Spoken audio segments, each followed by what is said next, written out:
ব্যস্ততার পথ শেষ হতে চায় না, কথাটা আনিসের বিশ্বাস হতো না। আজ সে এই কথা বিশ্বাস করল। তেতো গলায় বলল, জোরে চালাতে বলছি না? কথা বললে গায়ে লাগে নাকি? রিকশাওয়ালা মামা আরেকটু জোরে চালাতে লাগলেন। রিকশার হুড খোলা থাকার জন্য ঠান্ডা বাতাস গায়ে লাগছে। বাতাসের ঠান্ডা আনিসের শরীর শীতল রাখতে পারছে না। তার কপালে বিন্দু বিন্দু ঘাম জমেছে।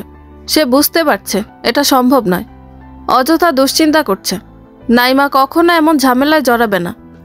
তাছাড়া জিনিসগুলো খুঁজে পাওয়া সহজ কাজ না। তবুও সে আশঙ্কা দূর করতে পারল না। কয়েকবার শরীফা বেগমের নম্বরে কল দিল। তিনি কল রিসিভ করছেন না। আনিস বিরক্তির নিঃশ্বাস ফেলল। নাইমা ব্যস্ততার সাথে ব্যাগ গোছাচ্ছে। যত দ্রুত সম্ভব এ বাড়ি থেকে চলে যেতে হবে। কনক ভীষণ প্যাট পাতলা মানুষ, কথা চেপে রাখতে পারে না। এতক্ষণে নিশ্চয়ই দুলাভাইকে বলে দিয়েছে। টাকাগুলো সে দিয়েছে। আনিস খুব ঘুঘু লোক, বলার সাথে সাথেই ধরে ফেলবে। এ বাড়িতে আসার পর থেকে নাইমা তাকে অনুসরণ করছে। পরপর 2 দিন ধরাও পড়েছে। তাকে সন্দেহের বাইরে রাখার কোনো সুযোগ নেই। নাইমা শরীফা বেগমের ঘরে চলে গেল। তার হাতে টাকা পয়সা নেই। যা ছিল সব দিয়ে দিয়েছে। মায়ের ব্যাগ থেকে 2000 টাকা নিয়ে এসে বাড়ি থেকে বেরিয়ে পড়ল। কোথায় যাবে এখনো ঠিক করেনি, তবে যেতে হবে। সাথে করে পুটুলিটাও নিয়ে এসেছে। পথে ঘাটে ধরা পড়লে সমস্যা। সে যথাসম্ভব শান্ত এবং স্বাভাবিক থাকার চেষ্টা করল। অটোরিকশার কাছে গিয়ে ঠিকানা বলে গাড়িতে উঠে পড়ল। আনিস যখন রিকশা থেকে নামল ততক্ষণে শরীফা বেগম ফিরে এসেছেন। তিনি জামাইকে দেখে বিস্মিত গলায় বললেন, এ কি, তুমি একা কেন? নানা ভাই আর কনক কোথায়? আনিস পকেট থেকে রুমাল বের করে কপালের ঘাম মুছল। সরু গলায় বলল, মার্কেটে রয়ে গেছে আম্মা। আপনার মেয়ের কোনো কিছুই পছন্দ হচ্ছে না। তা তুমি ওদের রেখে চলে এলে যে? শরীর খারাপ লাগছে নাকি? জি আম্মা, শরীরের ভেতর ভালো লাগছে না, মাথা ধরে আছে। আহারে, ঘরে গিয়ে শুয়ে পড়ো বাবা, আমি চা করে আনছি। কড়া লিকারে চা পান করলে মাথা ব্যথা কমে যাবে। ব্যস্ত হবার দরকার নেই আম্মা, একটু ঘুমোতে পারলে সব ঠিক হয়ে যাবে। আম্মা, নাইমা কোথায়? নাইমা তো এই সময়ে পড়তে যায়। মাস্টার ঠিক করে দিয়েছি, অঙ্ক ইংরেজি পড়াবে। অনেক দিন এসেছি, কখনো খেয়াল করা হয়নি। ওই মাস্টারের কি সব ঝামেলা ছিল, এতদিন পড়ায়নি। আমাকে দেখেই তো বলে দিল নাইমা যেন আজ থেকে পড়তে যায়।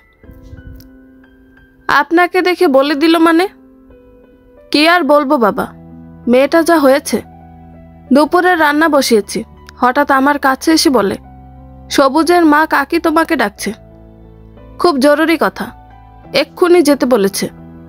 আমি ভাবলাম কি না কি হলো। রান্না বান্না ফেলে রেখে সেই বাড়িতে ছুটলাম। গিয়ে যা শুনলাম। কি শুনেছেন আম্মা? সবুজের মা 3 দিন আগে একবার আমার কথা বলেছিল। কেমন কি আছি তাই জিজ্ঞেস করেছে। নাইমার সাথে আজ তার দেখাই হয়নি। শুধু শুধু অতটা পথ হেঁটে গেলাম। রান্না বান্না সব বাকি। আনিস ব্রুকুসকে ফেলল। শাশুড়ির কথাবার্তা ভালো ঠেকছে না। এই মহিলাও কনকের মতো বেশি কথা বলে। আনিস 2 হাত দিয়ে নিজের কপাল চেপে ধরল। নরম গলায় বলল, আমি একটু বিশ্রাম নিতে চাই। হ্যাঁ বাবা, যাও, তুমি শুয়ে পড়ো, আমি চা করে দিয়ে আসছি। আনিস ঘরে ঢুকে দরজা আটকে দিল। তার মেজাজ অসম্ভব খারাপ হয়ে আছে। যেমন ভাবছে তা সত্যি হলে নাইমাকে মেরে ফেলা ছাড়া অন্য উপায় থাকবে না। গোপনীয়তা রক্ষার জন্য অনেক কাজ করতে হয়, যা অপ্রিয়। কিছু করার নেই, নিজেকে বাঁচাতেই করতে হয়। শরীফা বেগম দ্রুত চায়ের পানি বসালেন। তাতে সামান্য আদা কুচি দিলেন। 2 কাপ চা বানাবেন। হেঁটে এসে ক্লান্ত হয়ে পড়েছেন। চা পান করে গোসল সেরে ফেলবেন। ততক্ষণে ভাতের চাল ফুটে যাবে। শীতের বেলা, জোহরের আজান দিলেই শেষ হয়ে যায়। শরীফা বেগম দরজা ঠেলে ঘরের ভেতর ঢুকলেন। টেবিলের ওপর চায়ের কাপ রাখতে রাখতে বললেন, আর কিছু লাগলে বলো, দিয়ে যাই। গোসলে যাব। আনিস মাথা দোলালো। তার কিছু লাগবে না, জিনিসগুলো খুঁজে দেখা জরুরি। শরীফা বেগম বাথরুমে ঢুকতেই আনিস বাইরে থেকে ছিটকিনি আটকে দিল। ব্যস্ত পায়ে ঘর থেকে বেরিয়ে এসে বাড়ির গেট আটকালো। শেষ পর্যন্ত তার সন্দেহই ঠিক, পুটুলিটা এখানে নেই। স্পষ্ট বোঝা যাচ্ছে এটা নাইমার কাজ, সে ছাড়া আর কেউই এখানে আসতে যায়নি। আনিস ভালো মতো খেয়াল করলো, গোলাপের কাঁটায় হলুদ সুতা আটকে আছে। কাল রাতে দেখছিল নাইমা হলুদ রঙের ওড়না পরে আছে। তার চোয়াল শক্ত হয়ে গেল।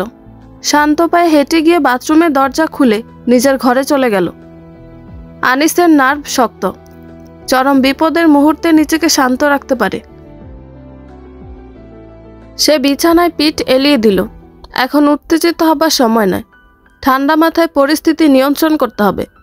শরীফা বেগম গোসল সেরে বের হলে নাইমার মাস্টারের ঠিকানা জানতে হবে। নিশ্চিত না হয়ে যে কোনো পদক্ষেপ নেওয়া বোকামির কাজ। শরীফা বেগম সময় নিয়ে গোসল করলেন। মোড়ক খোলা নতুন সাবান দিয়ে গা পরিষ্কার করলেন। তিনি বের হতে আনিস বলল, আম্মা, আপনার হাতে জাদু আছে। 1 কাপ চায়ে সব ক্লান্তি দূর হয়ে গেছে। শরীফা বেগম হাসলেন। বড় জামাই তার রান্নার খুব প্রশংসা করেন। যদি ছোট মেয়েটার জন্য এমন একজন জামাই পেতেন তবে তিনি নিশ্চিত হতে পারতেন। আনিস গলার স্বরে মধু ঢেলে বলল, নাইমা কোথায় পড়তে যায় আম্মা? আজকালকার দিনের কথা বলা যায় না। এই তো মোড়ের মাথায় সাদা বাড়ির ভেতর একটা রুম নিয়ে কোচিং করায়।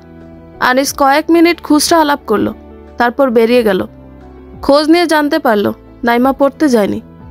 প্রায় সন্ধ্যা নেমে গেছে। সূর্য পশ্চিম আকাশে ঢলে পড়েছে। কনক সন্ধ্যার আগ মুহূর্তে বাড়ির ভেতর ঢুকল। শরীফা বেগম বারান্দায় বসে আছেন, তার চোখ মুখ শুকনো। কনক বলল, কি হয়েছে মা? তোমার এমন চিন্তিত দেখাচ্ছে কেন? নাইমাকে খুঁজে পাওয়া যাচ্ছে না।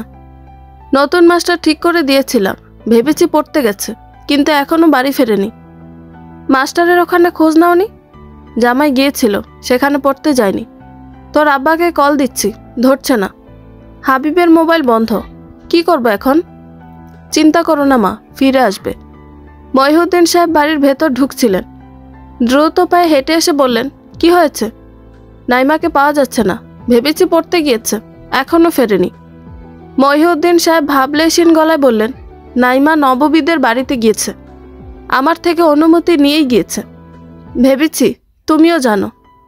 শরীফা বেগম হাফ ছেড়ে বাঁচলেন।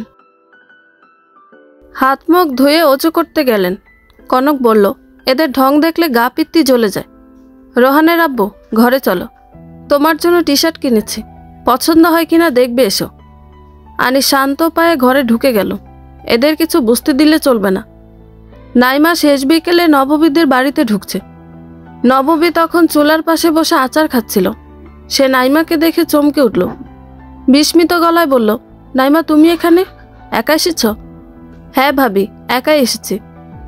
তোমাকে খুব দেখতে ইচ্ছে করছিল, তাই চলে এলাম। বাবাকে বলে এসেছি, দুশ্চিন্তার কারণ নেই। নববী উঠে এসে নাইমাকে ঘরে নিয়ে গেল। হাবিব বলল, তুই একা এত দূর? বড় হয়ে গেছিস। নাইমা কোমল হাসল। ব্যাগটা সাবধানে সরিয়ে রেখে হাত মুখ ধুয়ে নিল। খিদায় তার পেট চোচো করছে। নববী বলল, নাইমা দুপুরে খেয়ে এসেছ? না ভাবি, না খেয়ে চলে এসেছি। দূরের পথে দেরি করতে চাইনি। এতক্ষণ বলনি কেন? তাড়াতাড়ি এসো, আমি ভাত বাড়ছি। খাবারের আয়োজন ভালো, হাঁসের গোস্ত আর শ্যামাই পিঠা, সাথে নারকেল, চিনি। নাইমা বেশ আয়েশ করে খাওয়া শেষ করলো। নববী রান্নাঘরে ব্যস্ত হয়ে আছে। নাইমার আসা উপলক্ষে নতুন করে মুরগি জবাই করা হয়েছে। ফ্রিজ থেকে চিংড়ি মাছ বের করেছে। নববীর মা বলল, তুমি এসে খুব ভালো করেছো মা, আমরা খুব খুশি হয়েছি।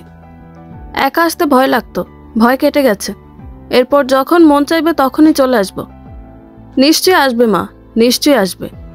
নাইমা হাসল। সরল বালিকার স্নিগ্ধ কোমল হাসি, দেখতে ভালো লাগে।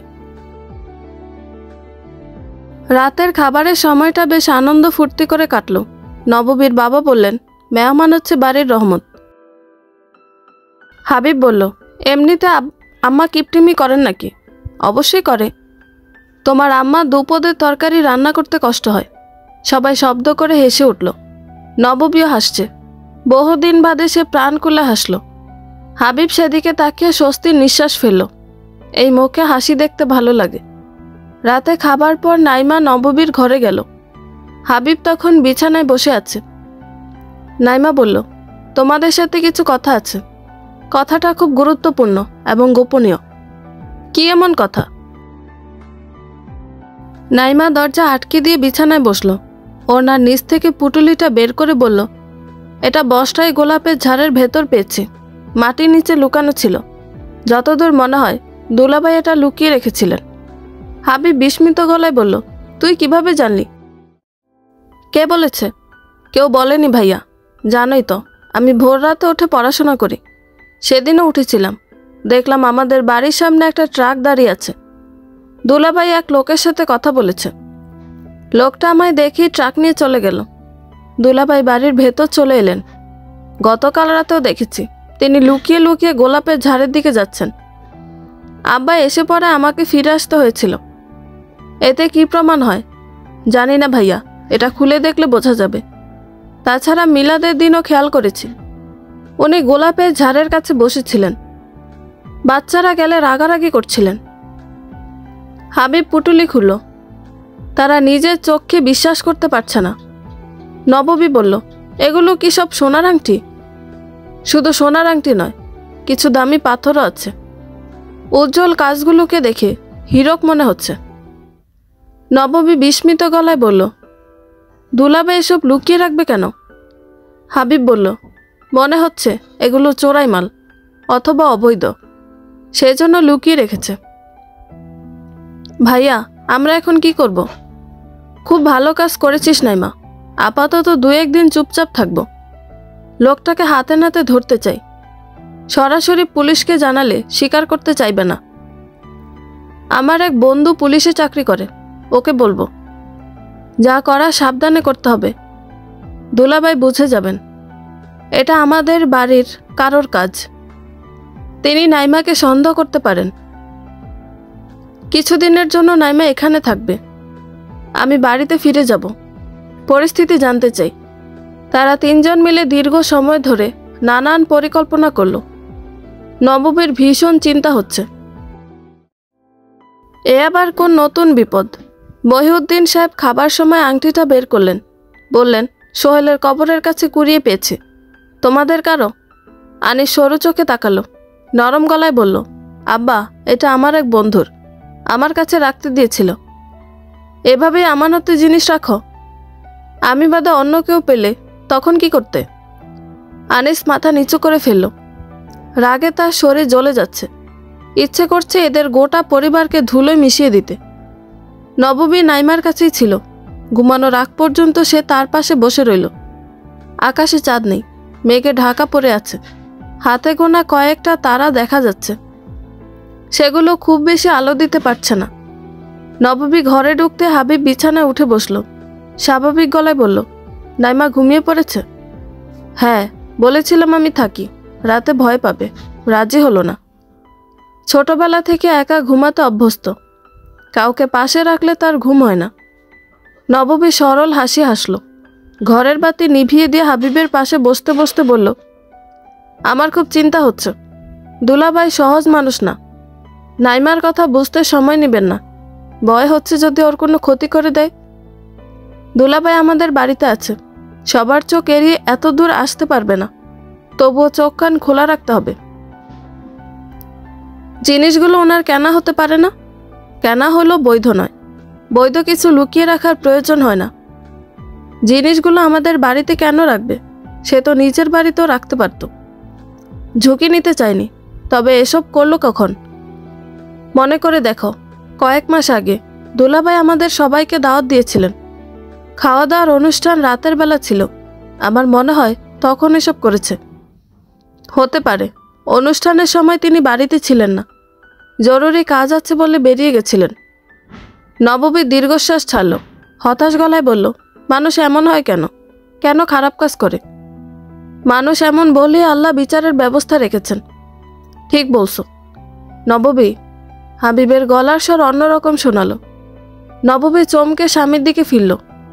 তরল গলায় বলল, কিছু বলবে? অনেক দিন বাদে তোমাকে হাসতে দেখলাম। এই হাসি মুছে যেতে দিও না। জীবনে কষ্ট থাকে, কষ্ট মারিয়ে আমরা বেঁচে থাকি। নববী হাবিবের হাত চেপে ধরল, ব্যস্ত গলায় বলল, তোমাকে বলা হয়নি, আমি একটা স্বপ্ন দেখেছিলাম। কি স্বপ্ন? সোহেলকে নিয়ে। নববী গোটা স্বপ্নের বর্ণনা দিল। বলতে গিয়ে খেয়াল করলো সে কিছু ভুলে যায়নি, প্রতিটা কথা মনে রাখতে পেরেছে। হাবিব খুব মনোযোগ দিয়ে সব কথা শুনল, তবে বিশেষ কিছু বলল না। শান্ত ভঙ্গিতে হাত দিয়ে নববীর কপল স্পর্শ করল। নববী মাথা নিচু করে রেখেছে। হঠাৎই তার ভীষণ লজ্জা লাগছে। বহুদিন ধরে এই মানুষটার সাথে সংসার করেছে, আড়ালের কিছু নেই, তবুও মাঝে মধ্যে সে ভীষণ লজ্জা পায়। ভালোবাসে সেজন্যই বোধহয় এমন অনুভূতি হয়। আনিস সারা রাত ঘুমাতে পারেনি, বিছানায় শুয়ে এপাশ ওপাশ করেছে। শেষ রাতের দিকে তন্দ্রা মতো এসেছিল। তন্দ্রায় দেখল দুঃস্বপ্ন। সে চিৎকার করে বিছানায় উঠে বসল। তার সমস্ত শরীর ঘামে ভিজে গেছে। জেগে ওঠার পরেও সে অনেকক্ষণ ভয়ে ঠকঠক করে কাঁপল। তীব্র ভয়ে তার হাত পা ঠান্ডা হয়ে গেছে। কনক বলল, কি হয়েছে তোমার? শরীর খারাপ লাগছে? আনিস হাত দিয়ে কপালের ঘাম মুছল। নিজেকে শান্ত এবং স্বাভাবিক রাখার চেষ্টা করতে করতে বলল, পানি দাও, পানি খাবো। কনক পানির গ্লাস এগিয়ে দিল। সে চিন্তিত মুখে স্বামীর দিকে তাকিয়ে আছে। মানুষটা চোখের নিচ বসে গেছে। তবে কি রাতে ঘুমাতে পারেনি? আনিস শান্ত ভঙ্গিতে পানি পান করল। বিছানা থেকে নেমে পুকুর ঘাটে চলে গেল। পুকুরের পানি বরফের মতো ঠান্ডা। চোখে মুখে ছড়াতেই শরীর জুড়িয়ে গেল। তবে তখনও তার ভয় কাটেনি। দুঃস্বপ্নের ঘোর কাটিয়ে ওঠা সহজ কাজ নয়। অনেকে দীর্ঘদিন এই ঘোরের মধ্যে থাকে, স্বপ্নের সাথে বাস্তবতা মিলিয়ে নিজের কল্পনা সাজায় এবং নিজেকে কষ্ট দেয়। তীব্র ভয় অনেকটা যেমন হঠাৎ, তেমনি হঠাৎই চলে যায়। রোদ ওঠার সঙ্গে সঙ্গে আনিসের ভয় কেটে গেল। শুধু যে ভয় কাটলো তাই না, হাসিও পেতে লাগলো। হাবিবের সাথে তার সম্পর্কে বিশেষ কিছু নেই। দেখা হলে কেমন আছেন কি এতটুকুই। তাকে ঘিরে দুঃস্বপ্ন দেখার কোনো মানে হয় না। সকালে নাস্তার শেষে আনিস বড়শি হাতে পুকুর পাড়ে বসল। উৎফুল্ল গলায় বলল, মাছ ধরবো আম্মা? ভোরে বিরাট এক কাতলা মাছ দেখেছি, ওটা কি ধরবো? আপনি পেঁয়াজ মরিচ বেটে রাখেন, অনেক দিন হলো বাটা মশলার তরকারি খাওয়া হয় না। শরীফা বেগম মাথা দোলালেন। কনক স্বস্তির নিঃশ্বাস ফেলে স্বামীর দিকে তাকালো। সকালে ভয় পেয়ে গেছিল, এখন তাকে দেখে ভয়ের কোনো কারণ নেই। উৎসাহী ভঙ্গিতে মাছ ধরার আয়োজন করছে, মুখে চওড়া হাসি। রোহানও তার বাবার পাশে মাছ ধরতে বসল। ঝলমলে গলায় বলল, দুটো মাছ ধরবে, একটা মাথা তোমার, একটা মাথা আমার। কনক হেসে বলল, শুধু বাপ ছেলে খাবে, আমায় দেবে না?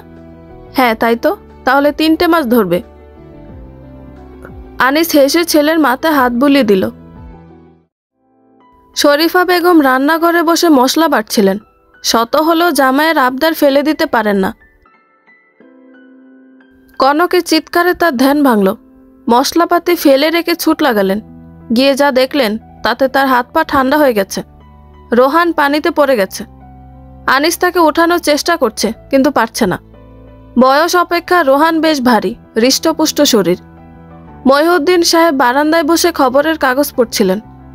তিনি দৌড়ে এসে নাতিকে পানি থেকে তুললেন। পানি থেকে তোলার পর প্রথমেই খেয়াল করলেন নিঃশ্বাস নিতে পারছে কিনা। রোহান নিঃশ্বাস নিতে পারছে না এবং জ্ঞান নেই।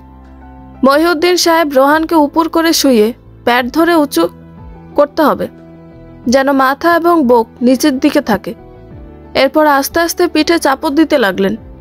পেটে পানি নেই নিশ্চিত হবার পর রোহানকে চিৎ করে শুয়ে দিলেন। সিপিআর বা কৃত্রিমভাবে শ্বাস প্রশ্বাস দেওয়ার জন্য থুতনি আলতো করে উপরের দিকে তুলে ধরে মুখে কয়েকবার ফু দিতে দিলেন।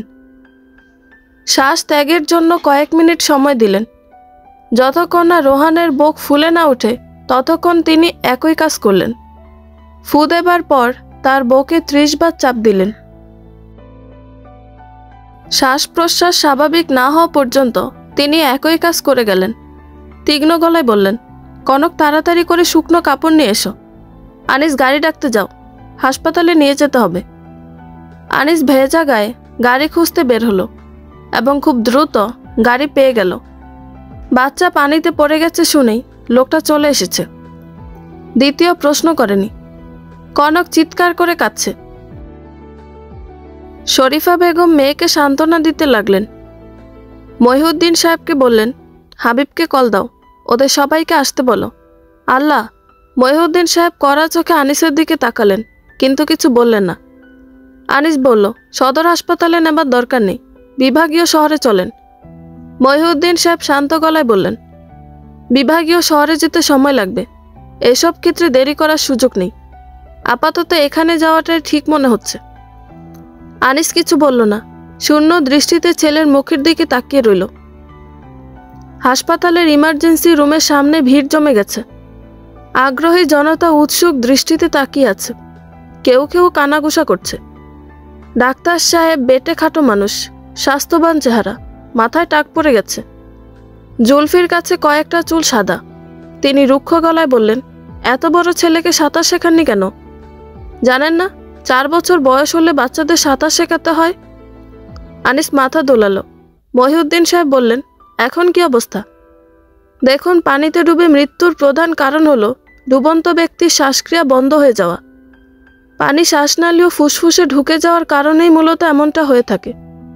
এছাড়া ষড়যন্ত্র শ্বাসনালীর অনৈচ্ছিক পেশি সামান্য পানির সংস্পর্শে আসা মাত্র তীব্র সংকোচনের কারণেও শ্বাসনালীতে বায়ু চলাচলের পথ বন্ধ হয়ে যেতে পারে। এভাবে 2 থেকে 3 মিনিট শ্বাস বন্ধ থাকলে মস্তিষ্কের অপূরণীয় ক্ষতি হয়ে যায়। আর 4 থেকে 6 মিনিট যদি শ্বাসক্রিয়া বন্ধ থাকে তাহলে মৃত্যু ঘটে। রোগীর অবস্থা দেখে মনে হচ্ছে আর সামান্য সময় পানিতে থাকলে বাঁচানো সম্ভব হতো না। প্রাথমিক চিকিৎসা দেবার জন্য অবস্থা কিছুটা ভালো, মৃত্যুর আশঙ্কা নেই, তবে এখনও নিশ্চিতভাবে বলা যাচ্ছে না। আনিস ক্ষিপ্র গলায় বলল, আপনার থেকে ব্যাখ্যা জানতে চাইনি, কি করবেন তাই বলুন। আপাতত অক্সিজেন দেব, বাকিটা আপনি বললেও বুঝবেন না। আনিসের চল শক্ত হয়ে এলো, কিন্তু সে কিছু বলল না। ডাক্তার সাহেব নার্সকে ডাকতে ডাকতে বেরিয়ে গেলেন। মহিউদ্দিন সাহেব বললেন, লোকের সাথে গলাবাজি করতে তোমার জুরি মেলা ভার, অথচ বাচ্চা ছেলেটাকে দেখে রাখতে পারলে না। তোমার পাশ থেকে পানিতে পড়ে গেল এবং এমন অবস্থা হয়েছে। কি করছিলে তুমি? আনিস মাথা নিচু করে সরে দাঁড়ালো। কনক বলল, আব্বা, রোহানকে বড় কোনো হাসপাতালে নিয়ে গেলে ভালো হতো না? মহিউদ্দিন সাহেব কড়া চোখে তাকালেন। পকেট থেকে মোবাইল বের করে কানে চেপে ধরলেন। ওপাশ থেকে হাবিব বলল, আব্বা কি হয়েছে? এতবার কল দিয়েছিলেন কেন? রোহান পানিতে পড়ে গেছে, অবস্থা ভালো না, হাসপাতালে নিয়ে এসেছি। ডাক্তার বলেছে দুশ্চিন্তার কারণ নেই, তোমরা ফিরে এসো। হাবিব কিছু বলল না। মহিউদ্দিন সাহেব কল কেটে দিলেন। নববীরা যখন হাসপাতালে পৌঁছালো ততক্ষণে সন্ধ্যা নেমে গেছে। চারিদিকে ইলেকট্রিক বাতি জ্বলছে। বিশেষ অন্ধকার নেই, তবে কেমন শীত শীত লাগে। নববী গায়ের চাদর টেনে দিল। নাইমা বলল, এসব হলো কিভাবে? শরীফা বেগম রোহানের পায়ের কাছে বসেছিলেন। তিনি উঠে দাঁড়ালেন। ভেজা গলায় বললেন, জানি না, আমি রান্নাঘরে ছিলাম। কনকের চিৎকার শুনে দৌড়ে গিয়ে দেখি নানা ভাই পানিতে ভাসছে। আনিস কোমর পানিতে দাঁড়িয়ে আছে। নাইমা কিছু বলল না। ধীর পায়ে হেঁটে রোহানের কাছে বসল। কনক বোনের হাত চেপে ধরে কান্না করছে। হাবিব তার কাঁধে হাত রেখে বলল, কাঁদে না আপা, কাঁদে না, আল্লাহ চাইলে সব ঠিক হয়ে যাবে। দুলাভাই কোথায়? সে বাইরে গেছে, ডাক্তার কি সব ওষুধ আনতে বলল। ও আচ্ছা। শরীফা বেগম বললেন, তুই একটা কাজ কর, নববীকে নিয়ে বাড়ি যা, রান্না বান্না করে নিয়ে আয়। হোটেলের খাবার দাবার ভালো হবে না। হাবিব শুকনো মুখে আচ্ছা বলল। নাইমা বলল, আমিও ভাইয়ার সাথে যাব। শরীফা বেগম বললেন, তোর যেতে হবে না, কনকের কাছে থাক, ভরসা পাবে। নাইমা আর কিছু বলল না। অসহায় দৃষ্টিতে হাবিবের দিকে তাকালো। হাবিব অন্যদিকে তাকিয়ে আছে। অল্প সময় পর হাবিব নববীকে সাথে নিয়ে বেরিয়ে গেল। ওরা বেরিয়ে যাবার পরপরই আনিস আসলো। নাইমার দিকে তাকিয়ে লম্বা শ্বাস নিল। রোহানের গায়ে হাত রাখতে গিয়ে ফিসফিস করে বলল, অতিরিক্ত কৌতূহল এবং পাতি গোয়েন্দা স্বভাব বিপদের কারণ হতে পারে শালিকা। তোমার উচিত ছিল নিজের আবেগ নিয়ন্ত্রণ করা। নাইমা বিছানার চাদর খামচে ধরল। আনিস বলল, কাউকে বলে দিয়েছ? নাইমা না সূচক মাথা দোলালো। শরীফা বেগম বললেন, নাইমা ওখান থেকে সরে আয়, দেখছিস না জামাই বসবে। নাইমা শান্ত ভঙ্গিতে সরে এলো। তার মুখে ভয়ের ছাপ নেই, যেন কিছুই হয়নি। নববীর রান্নাঘরে ঢুকতে 7টা বেজে গেল। শীতের দিনে 7টা কম রাত নয়। হাবিব বলল, কোনো সাহায্য লাগলে বলো, এতটা পথ এসেছ। শরীর ক্লান্ত হয়ে আছে, কিছু লাগবে না, তুমি গিয়ে বিশ্রাম নাও, আমি করে নিতে পারবো। কি রাঁধবে এখনো জানি না, প্রথমে কি আছে দেখে নিতে হবে, তারপর সিদ্ধান্ত নেব। হাবিব গিয়ে ফ্রিজ খুলল, বিরক্ত গলায় বলল, এখানে কয়েকটা ডিম আর গাজর ছাড়া কিছু দেখছি না। বাজার শেষ হয়ে গেছে বোধহয়। ডাল, চাল, আলু দিয়ে খিচুড়ি রান্না করে ফেলি, সাথে ডিম ভাজা আর শশা কেটে দেব। এতেই হবে, রান্না শুরু করো। নববী রান্নার কাজে ব্যস্ত হয়ে গেল। হাবিব ফ্রিজ থেকে গাজর বের করে ধুয়ে আনলো। চেয়ারে বসে গাজর চাপাতে চাপাতে বলল, ভালোই মিষ্টি। নববী সেদিকে খেয়াল দিল না, কাজে ব্যস্ত হয়ে রইল। নববীকে চায়ের কথা বলে হাবিব নিজের ঘরে এসে বসল। সে খানিকটা চিন্তিত। আনিস ঠিক কী উদ্দেশ্য নিয়ে ঘুরঘুর করছে বোঝার উপায় নেই। লোকটা যে কোনো কিছু করে ফেলতে পারে। নববী চায়ের কাপ হাতে ঘরের ভেতর ঢুকল। তরল গলায় বলল, রান্না শেষ, সব কিছু গুছিয়ে রেখেছি। দেওয়ালে গোলাকৃতির একটি জার্মান ঘড়ি। অন্ধকারে ডায়াল থেকে সবুজ আলো বের হয়। হাবিব ঘড়ির দিকে তাকালো। 8:45। সেকেন্ডের সময়টা ঠিকঠাক বলার উপায় নেই। প্রতি মুহূর্তে সময় বেড়ে চলেছে। সে শান্ত ভঙ্গিতে চায়ের কাপে ঠোঁট ছোঁয়ালো। সহজ গলায় বলল, চাটা ভালো হয়েছে। তোমার ভাবগতিক সুবিধাজনক মনে হচ্ছে না। নাইমাকে হাসপাতালে রেখে চলে এলে। দুলাভাই সেখানেই আছেন। যদি ওর কোনো ক্ষতি করে ফেলে? করবে না, করতে চাইলেও করতে পারবে না, তুমি নিশ্চিন্ত থাকতে পারো। বলা যত সহজ, মেনে নেওয়া ততই কঠিন। কিভাবে নিশ্চিত থাকবো? আচ্ছা বেশ, তুমি দুশ্চিন্তা করতে থাকো এবং তৈরি হয়ে নাও। ঠিক 9টায় বাড়ি থেকে বের হব। আর একটা কথা, চায়ের জন্য ধন্যবাদ। এমন সুস্বাদু চা শেষ কবে খেয়েছি মনে করতে পারছি না। নববী কয়েকটা কঠিন কথা বলতে গিয়েও থেমে গেল। হাবিব এমন মানুষ নয়, সব বিষয়ে বেশ সিরিয়াস। কাজের জায়গা থেকে শুরু করে বাড়ি পর্যন্ত কোনো কাজে কখনোই হেয়ালি করে না।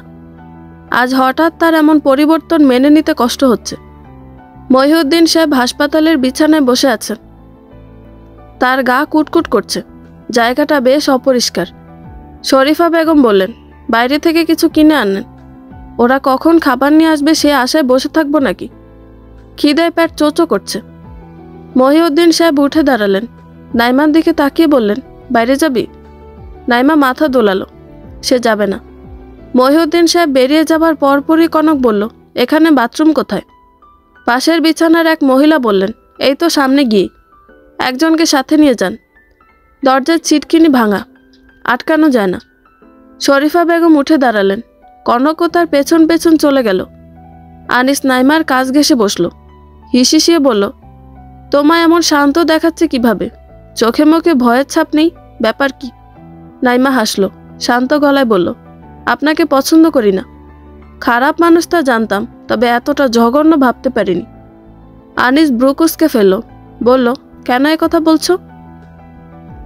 আমাকে হাতের নাগালে আনতে নিজের সন্তানকে মৃত্যুর মুখে ঠেলে দিয়েছেন। কেমন পিতা আপনি? যদি মনে করো রোহানকে আমি ইচ্ছে করে পানিতে ফেলেছি, তাহলে ভুল ভাবছ। তোমায় কাছে পেতে আমার সন্তানের ক্ষতি করার প্রয়োজন ছিল না। তোমার বোনের কিছু হলেই তুমি ফেরত আসতে। কি বলতে চান? এসব আপনার পরিকল্পনা নয়? না, রোহান কিভাবে পানিতে পড়ল বুঝতে পারছি না। সব কিছু এত দ্রুত ঘটেছে যে কিছুই বুঝতে পারিনি।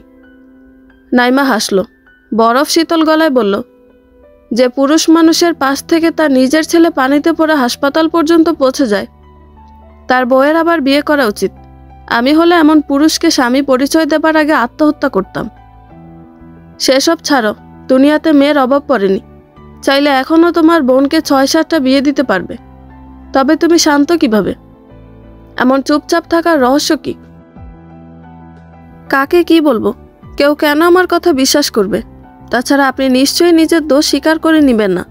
এক কথায় অস্বীকার করবেন, বলবেন এসবের কিছুই জানেন না। তোমাকে বাচ্চা ভেবেছিলাম আবেগের বশে সব কিছু করেছ, কিন্তু এখন অন্যরকম লাগছে। বোকা ভাবলে ভুল করবেন। আমি যথেষ্ট বুদ্ধিমতী। তাছাড়া হিরে জহরতগুলো আসল মনে হচ্ছে। আমার কোনো ক্ষতি করলে ওগুলো চিরতরে হারাবেন। কি চাইছ? ব্যবসায়িক হিসেব নিকাশ করতে চাচ্ছি। লাভের অংশের 50% আমার। বলুন রাজি? আনিস কিছু বলার আগে কনক এসে বিছানায় বসল। চোখে মুখে পানি ছড়িয়ে এসেছে। তাকে দেখতে অদ্ভুত সুন্দর লাগছে। শরীফা বেগম বললেন, তোর আব্বা এখনো আসেনি? মাথা ব্যথা করছে। কনক বলল, হাবিব আসলে বাড়ি চলে যাও মা, এখানে থাকলে অসুস্থ হয়ে যাবে। নাইমা আমাদের সাথে থাকুক, তোমার জামাই আছে। মহিউদ্দিন সাহেব ফিরে এসেছেন, ভাজা বাদাম আর ভাপা পিঠা নিয়ে এসেছেন। সেসব শরীফা বেগমের হাতে দিয়ে বললেন, নাইমার এখানে থাকার দরকার নেই, জানোই তো হাসপাতালে থাকলে ওর মাথা ব্যথা হয়। কনক বাঁকা চোখে বাবার দিকে তাকালো, কিন্তু কিছু বলল না।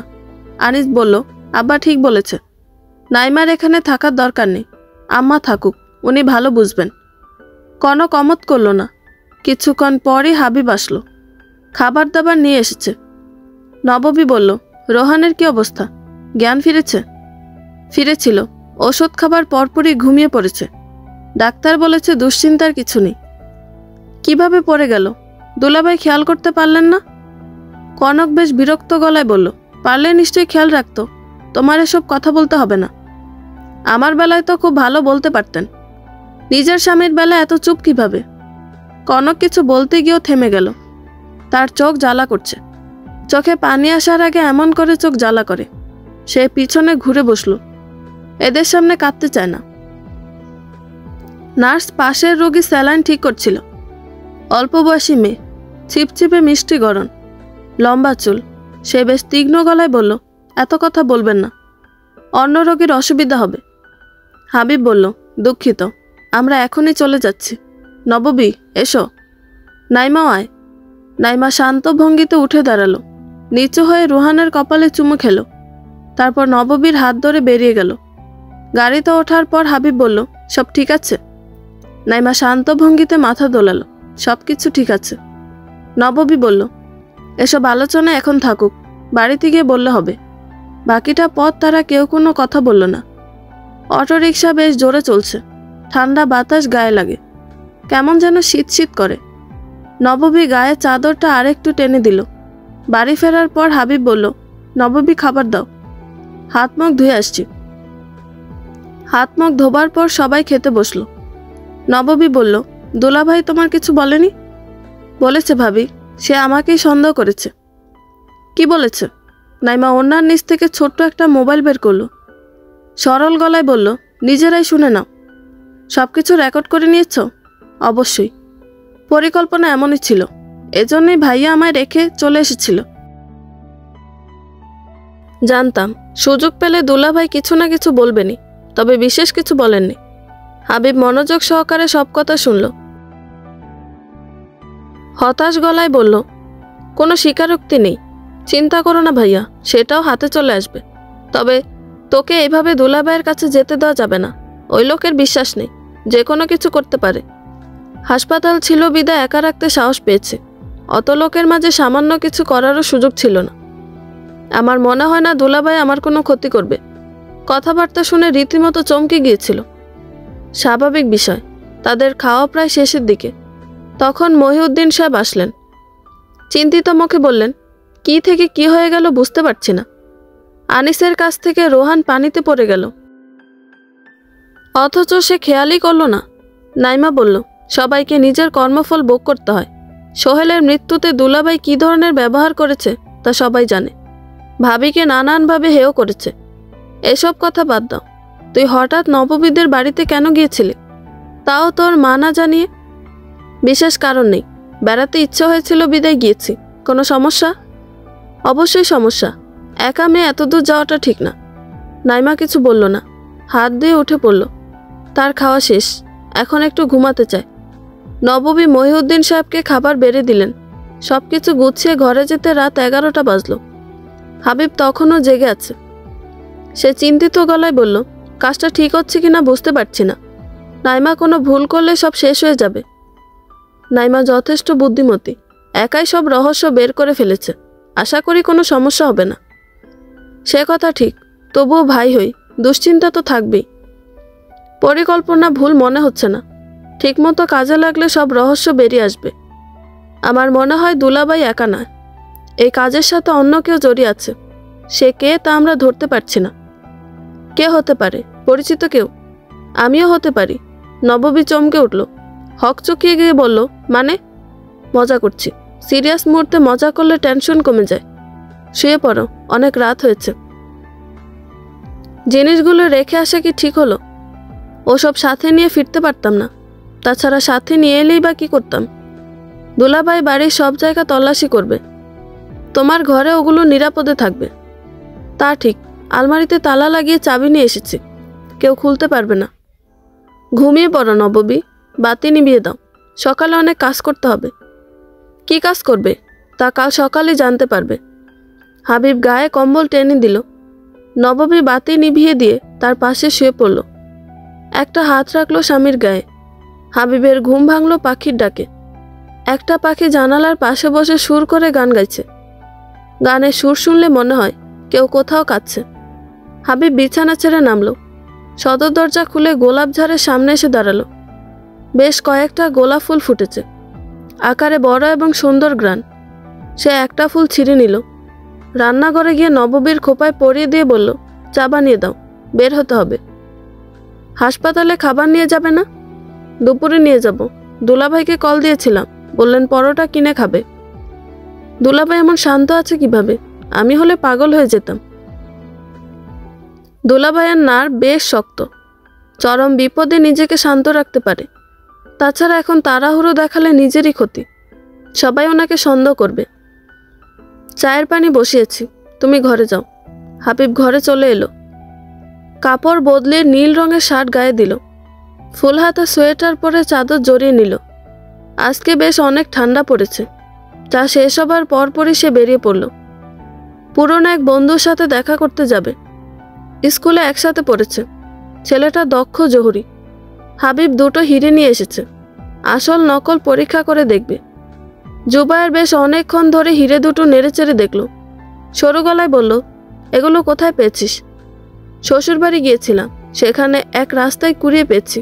আসলে এগুলো পরীক্ষা করে দেখতে হবে। কিছুক্ষণ অপেক্ষা কর। চা পান করবি? বানিয়ে দিতে বলবো? না, চা পান করে এসেছি, তুই এগুলো দেখ। জুবায়ের 30 মিনিটের বেশি সময় ধরে পরীক্ষা নিরীক্ষা শেষ করলো। বিস্মিত গলায় বলল, দোস্ত, এই হিরে দুটোর একটা নকল এবং একটা আসল। আসলটা নকলটার তুলনায় একটু ছোট। এগুলো নিয়ে কি করব? চোরাই মাল মনে হচ্ছে। আপাতত নিজের কাছে রেখে দে, বিক্রি করা ঠিক মনে হচ্ছে না। ধন্যবাদ বন্ধু, আজ উঠি, পরে আবার আসবো। সকালে নাস্তা করে যা, কিছুই তো মুখে তুললি না। পরে আবার আসবো, তখন জমিয়ে খাওয়া দাওয়া হবে। আজ একটু কাজ আছে। হাবিব দাঁড়ালো না। জুবায়ের শুকনো মুখে তাকে রাস্তা পর্যন্ত এগিয়ে দিয়ে গেল। বহুদিন বাদে পুরনো বন্ধুদের সাথে দেখা সাক্ষাৎ হলে মন ভালো হয়ে যায়। আনিস তার অফিসের গেটের পাশে দাঁড়িয়ে আছে। তার পেছনে একটা ছায়া দেখা যাচ্ছে। ছায়ামূর্তির চোখ মুখ দেখে আগুন ঝরে পড়ছে। আনিস বলল, এমন কিছু হবে ভাবতে পারিনি। বাচ্চা মেয়ে, এত বুদ্ধি কে জানতো? এক এক করে সবাইকে শেষ করে ফেলবো, তারপর নিজেও মরে যাব। কেউ কখনো জানতে পারবে না বর্ষায় গোলাপের ঝাড়ের নিচে কি বীভৎস রহস্য লুকিয়ে আছে। আনিসের চোখ মুখ ফ্যাকাশে হয়ে গেছে। মস্তিষ্ক কাজ করা বন্ধ করে দিয়েছে। এরপর ঠিক কি হবে? নববী 3 জনের জন্য ভাত রেঁধেছিল।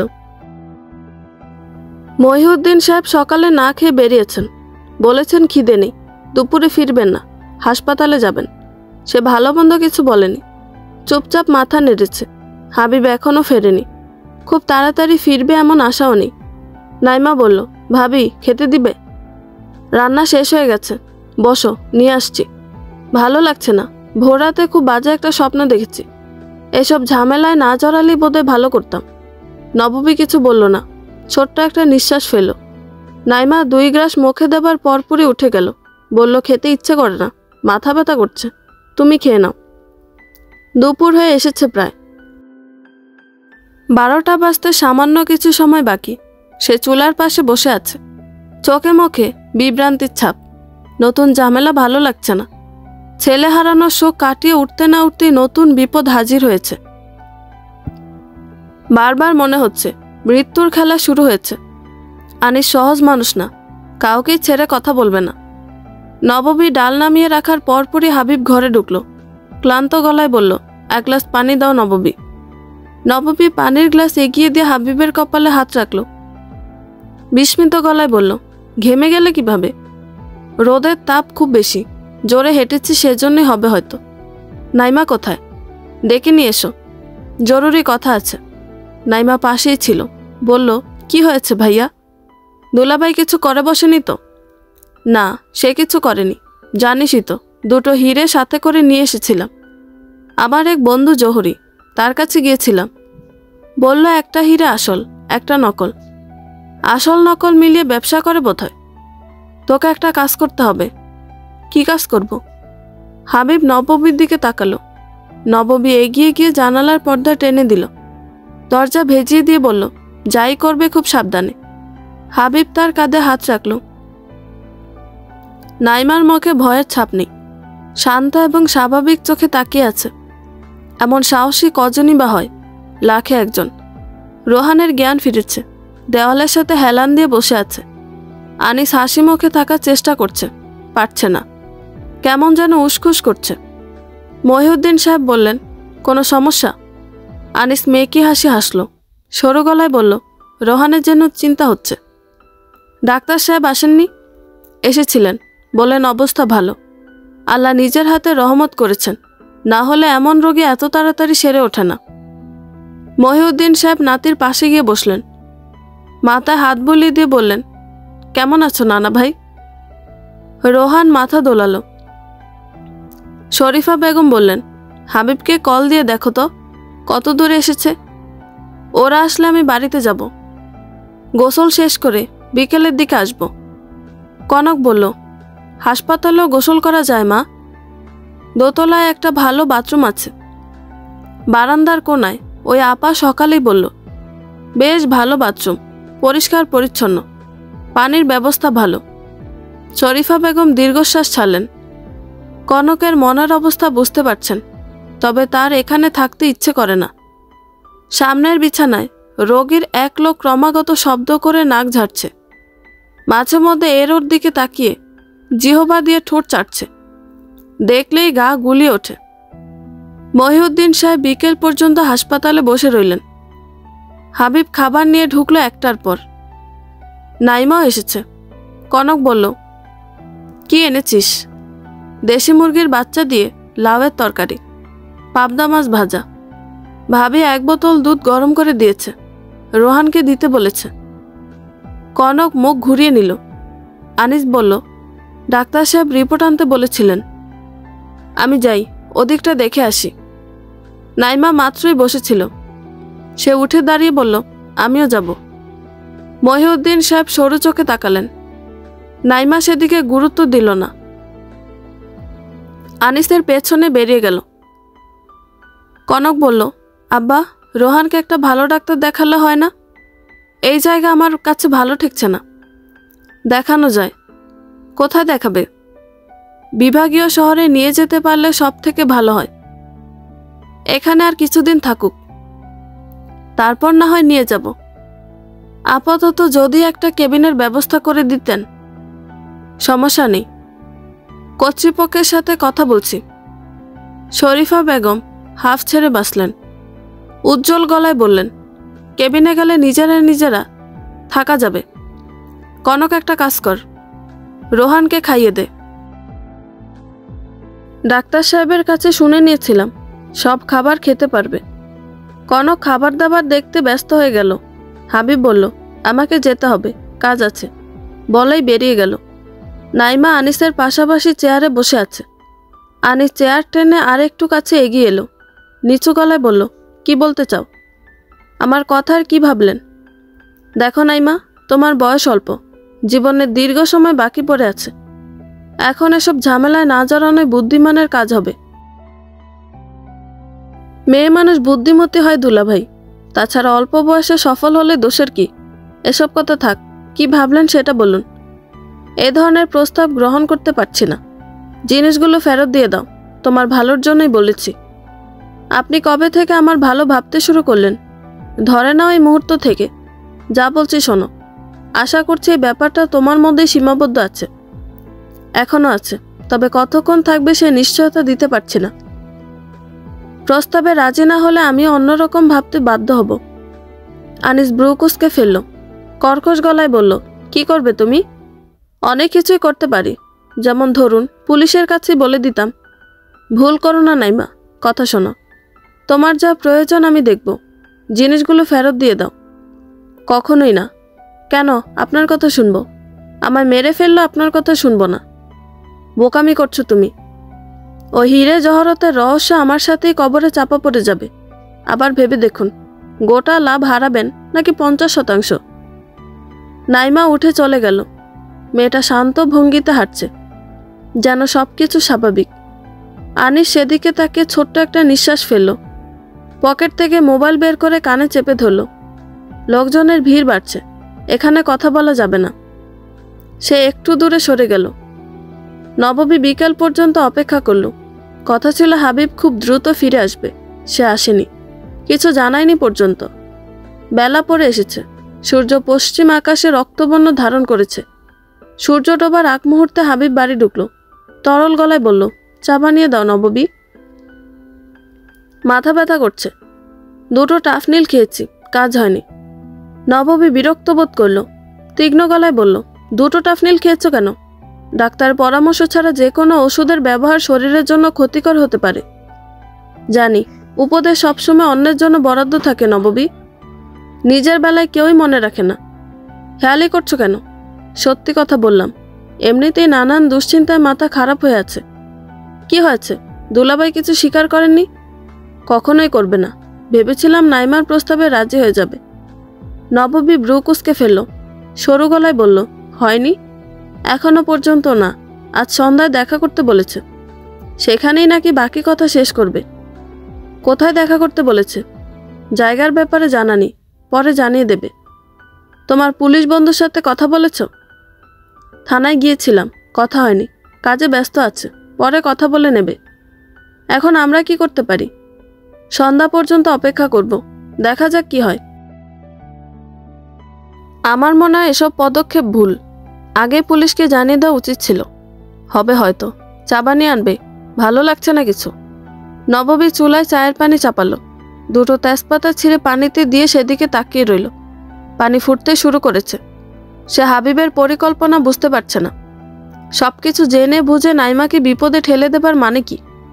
সে কি বুঝতে পারছে না আনিস খারাপ লোক, চাইলেই নাইমার ক্ষতি করে দিতে পারে? সন্ধ্যা নেমে গেছে, অন্ধকার গাঢ় হতে শুরু করেছে। আনিস রোহানের পাশে বসেছিল। সে বলল, সন্ধ্যায় খাবার জন্য কিছু নিয়ে আসলে মন্দ হয় না। চটপটি খাবে? কনক মাথা দোলালো। তার অর্থ হ্যাঁ হতে পারে, আবার নাও হতে পারে। শরীফা বেগম বললেন, ভাজা পোড়া খেলে গ্যাস হবে, বাদাম বা ফল জাতীয় কিছু নিয়ে এসো। নাইমা বলল, আমি চটপটি খাবো। কনক বাঁকা চোখে তাকালো, সরু গলায় বলল, হাসপাতালের ভেতর এসব নিয়ে আসা যায় নাকি? কত মানুষজন এখানে। তাহলে আমি বাইরে গিয়ে খাবো, নিয়ে যাবেন দুলাভাই? এসো, চাদর নিয়ে নাও, শীত পড়ে গেছে, বাইরে ঠান্ডা বাতাস। নাইমা গায়ে চাদর জড়িয়ে নিল। সিঁড়িতে আনিস বলল, এসব ঝামেলায় না পড়লে কি খুব বেশি অসুবিধা হতো? ঝামেলা নয়, অ্যাডভেঞ্চার মনে হচ্ছে। আনিস ছোট্ট একটা নিঃশ্বাস ফেলল। নিঃশ্বাসের শব্দ শোনা গেল স্পষ্ট। জায়গাটা বেশ নিরিবিলি, লোকজন নেই বললেই চলে। হাসপাতালের দক্ষিণ কোণার দিকে বেশ অনেকখানি জায়গা নিয়ে চটপটির দোকান, আশেপাশে চেয়ার ছড়িয়ে ছিটিয়ে রাখা। আনিস 2 প্লেট চটপটি অর্ডার করলো। দুজনে গিয়ে সব থেকে কোনায় চেয়ারে বসলো। অন্ধকারে কোনো কিছুই পরিষ্কার দেখা যায় না। দুজনে মুখোমুখি 2টো চেয়ারে বসলো। নাইমা বলল, কি ভাবলেন? ভাবার সুযোগ নেই, ব্যবসাটা আমার একার নয়, আমি শুধু আনা নেওয়ার কাজ করি। আপনার কথা কিভাবে বিশ্বাস করব? কি করেছেন ভুলে গেছি ভাবছেন? আমি কিছুই করিনি। নিজের নামে আর কত সাফাই গাইবেন? আমি এর শেষ দেখে ছাড়ব, আপনাকে জেলের ভাত খাওয়াবো। হুমকি দিচ্ছ আমায়? ঘাবড়ে গেলে হুমকি ধরে নিতে পারেন। আনিস বেশ জোরালো গলায় বলল, কেন বুঝতে চাইছো না তুমি? নিজেকে কি মনে করেছ? এটা? নাইমা কিছু বলতে যাবে তার আগে আনিস তার চেয়ার ধাক্কা দিয়ে নিচে ফেলে দিল। নাইমা অনেকখানি দূরে ছিটকে পড়ল। নিঃশব্দে 2টো বুলেট এসে আনিসের বুকে বিঁধল। সে ব্যথায় কুঁকড়ে উঠল। নাইমা তড়িঘড়ি করে আনিসের কাছে এসে বলল, কি হয়েছে আপনার? ঠিক আছেন? ব্যথায় বিষে দাঁতে দাঁত চেপে আছে আনিস। তার বুক থেকে তাজা রক্ত গড়িয়ে পড়ছে। নাইমা তার গায়ে হাত রাখলো, করুণ গলায় বলল, চিন্তা করবেন না, ঠিক হয়ে যাবেন, কাছে হাসপাতাল, সময় লাগবে না। আনিস নাইমার হাতের উপর হাত রাখলো, গলা টেনে বলল, সবাই নিজের কর্মফল ভোগ করে। জীবনে অনেক খারাপ কাজ করেছি, এটা তার ফল। শেষ মুহূর্তে না হয় একটা ভালো কাজ করে গেলাম। এসব কি বলছেন? কি ভালো কাজ? বুলেট দুটো তোমার জন্য বরাদ্দ ছিল, আমিও মরতাম, তবে সবার শেষে। কে এসব করেছে? কেন করেছে? আমার হাতে খুব অল্প সময় আছে, সব ঘটনা বর্ণনা করা সম্ভব নয়। কিছু একটা তো বলেন। আনিস এক পলক দূরে তাকিয়ে দেখল, এক ঝাঁক মানুষ দৌড়ে আসছে, পতঙ্গের মতো ছুটছে যেন। আগুনের আকর্ষণ তাদের টেনে নিয়ে আসছে। হাবিব আনিসের গায়ে হাত রাখলো, ব্যস্ত গলায় বলল, এখনো বসে আছিস কেন? হাসপাতালে নিয়ে চল। এতক্ষণে নাইমার হুঁশ ফিরল। আলোর গতিতে ছুটে গিয়ে সবাইকে ডাকতে লাগলো। 3 জন লোক আনিসকে ধরে নিয়ে যাচ্ছে। আবছা আলো স্পষ্ট বোঝা যায়, তার বুক চুইয়ে রক্ত ঝরছে। হাবিব নাইমার কাঁধে হাত রাখলো, বলল, তুই ঠিক আছিস? নাইমা কথা বলতে পারছে না, ভয়ে তার হাত পা অবশ হয়ে গেছে, ঠোঁট কাঁপছে ক্রমাগত। আনিসকে মেঝেতে শুয়ে রাখা হয়েছে। ডাক্তার সাহেব বললেন, পুলিশ না আসলে এই রোগীর গায়ে হাত দেওয়া যাবে না। কেউ থানায় কল দাও, দ্রুত আসতে বলো। অক্সিজেন নিয়ে এসো, শ্বাস নিতে পারছে না। মধ্যবয়সী একজন নার্স ছুটে গেলেন, তিনি কারোর নাম ধরে ডাকছেন। আনিস হাতের ইশারায় নাইমাকে কাছে ডাকলো। নাইমা নিচু হতেই ফিসফিসিয়ে বলল, সবুজ রঙের একটা ডায়েরি আছে, আমার বাড়িতেই রাখা। আনিস কথা শেষ করতে পারল না, আচ্ছন্ন হয়ে পড়ে রইল। হাসপাতালে সবার কানে খবর ছড়িয়ে পড়েছে। এমন খবর বাতাসের আগে ছড়িয়ে পড়ে। কনক ছেলেকে ফেলে ছুটে এসে আনিসের পায়ের কাছে বসে পড়ল। গলা ছেড়ে কাঁদতে কাঁদতে বলল, কে আমার এমন ক্ষতি করলো? ইয়া আল্লাহ, কে করলো? নাইমা বোন, তুই তো সাথে ছিলি, দেখিসনি কে করেছে? নাইমা হাবিবের গায়ের সাথে লেপ্টে আছে, হাত পা কাঁপছে। সে মাথা দোলালো এবং প্রায় সাথে সাথে অজ্ঞান হয়ে ঢলে পড়ল। মেঝেতে পড়েনি, হাবিব ধরে ফেলেছে। দারোগা সাহেব আসতে বেশ দেরি করলেন, তবে তিনি আগেই জানিয়ে দিয়েছেন, চিকিৎসা শুরু করো, যেন বেঁচে থাকে। মহিউদ্দিন সাহেব বারান্দার এক কোণে বসে আছেন। তার মাথায় সূক্ষ্ম যন্ত্রণা হচ্ছে, নিজের হাতে কপাল চেপে ধরে আছেন। শরীফা বেগম বললেন, এসব কি শুরু হলো? একটার পর একটা বিপদ লেগেই আছে। মহিউদ্দিন সাহেব জবাব দিলেন না। শরীফা বেগম বললেন, দারোগা এসেছে, আপনার খোঁজ করছিল। এখন বলছো কেন?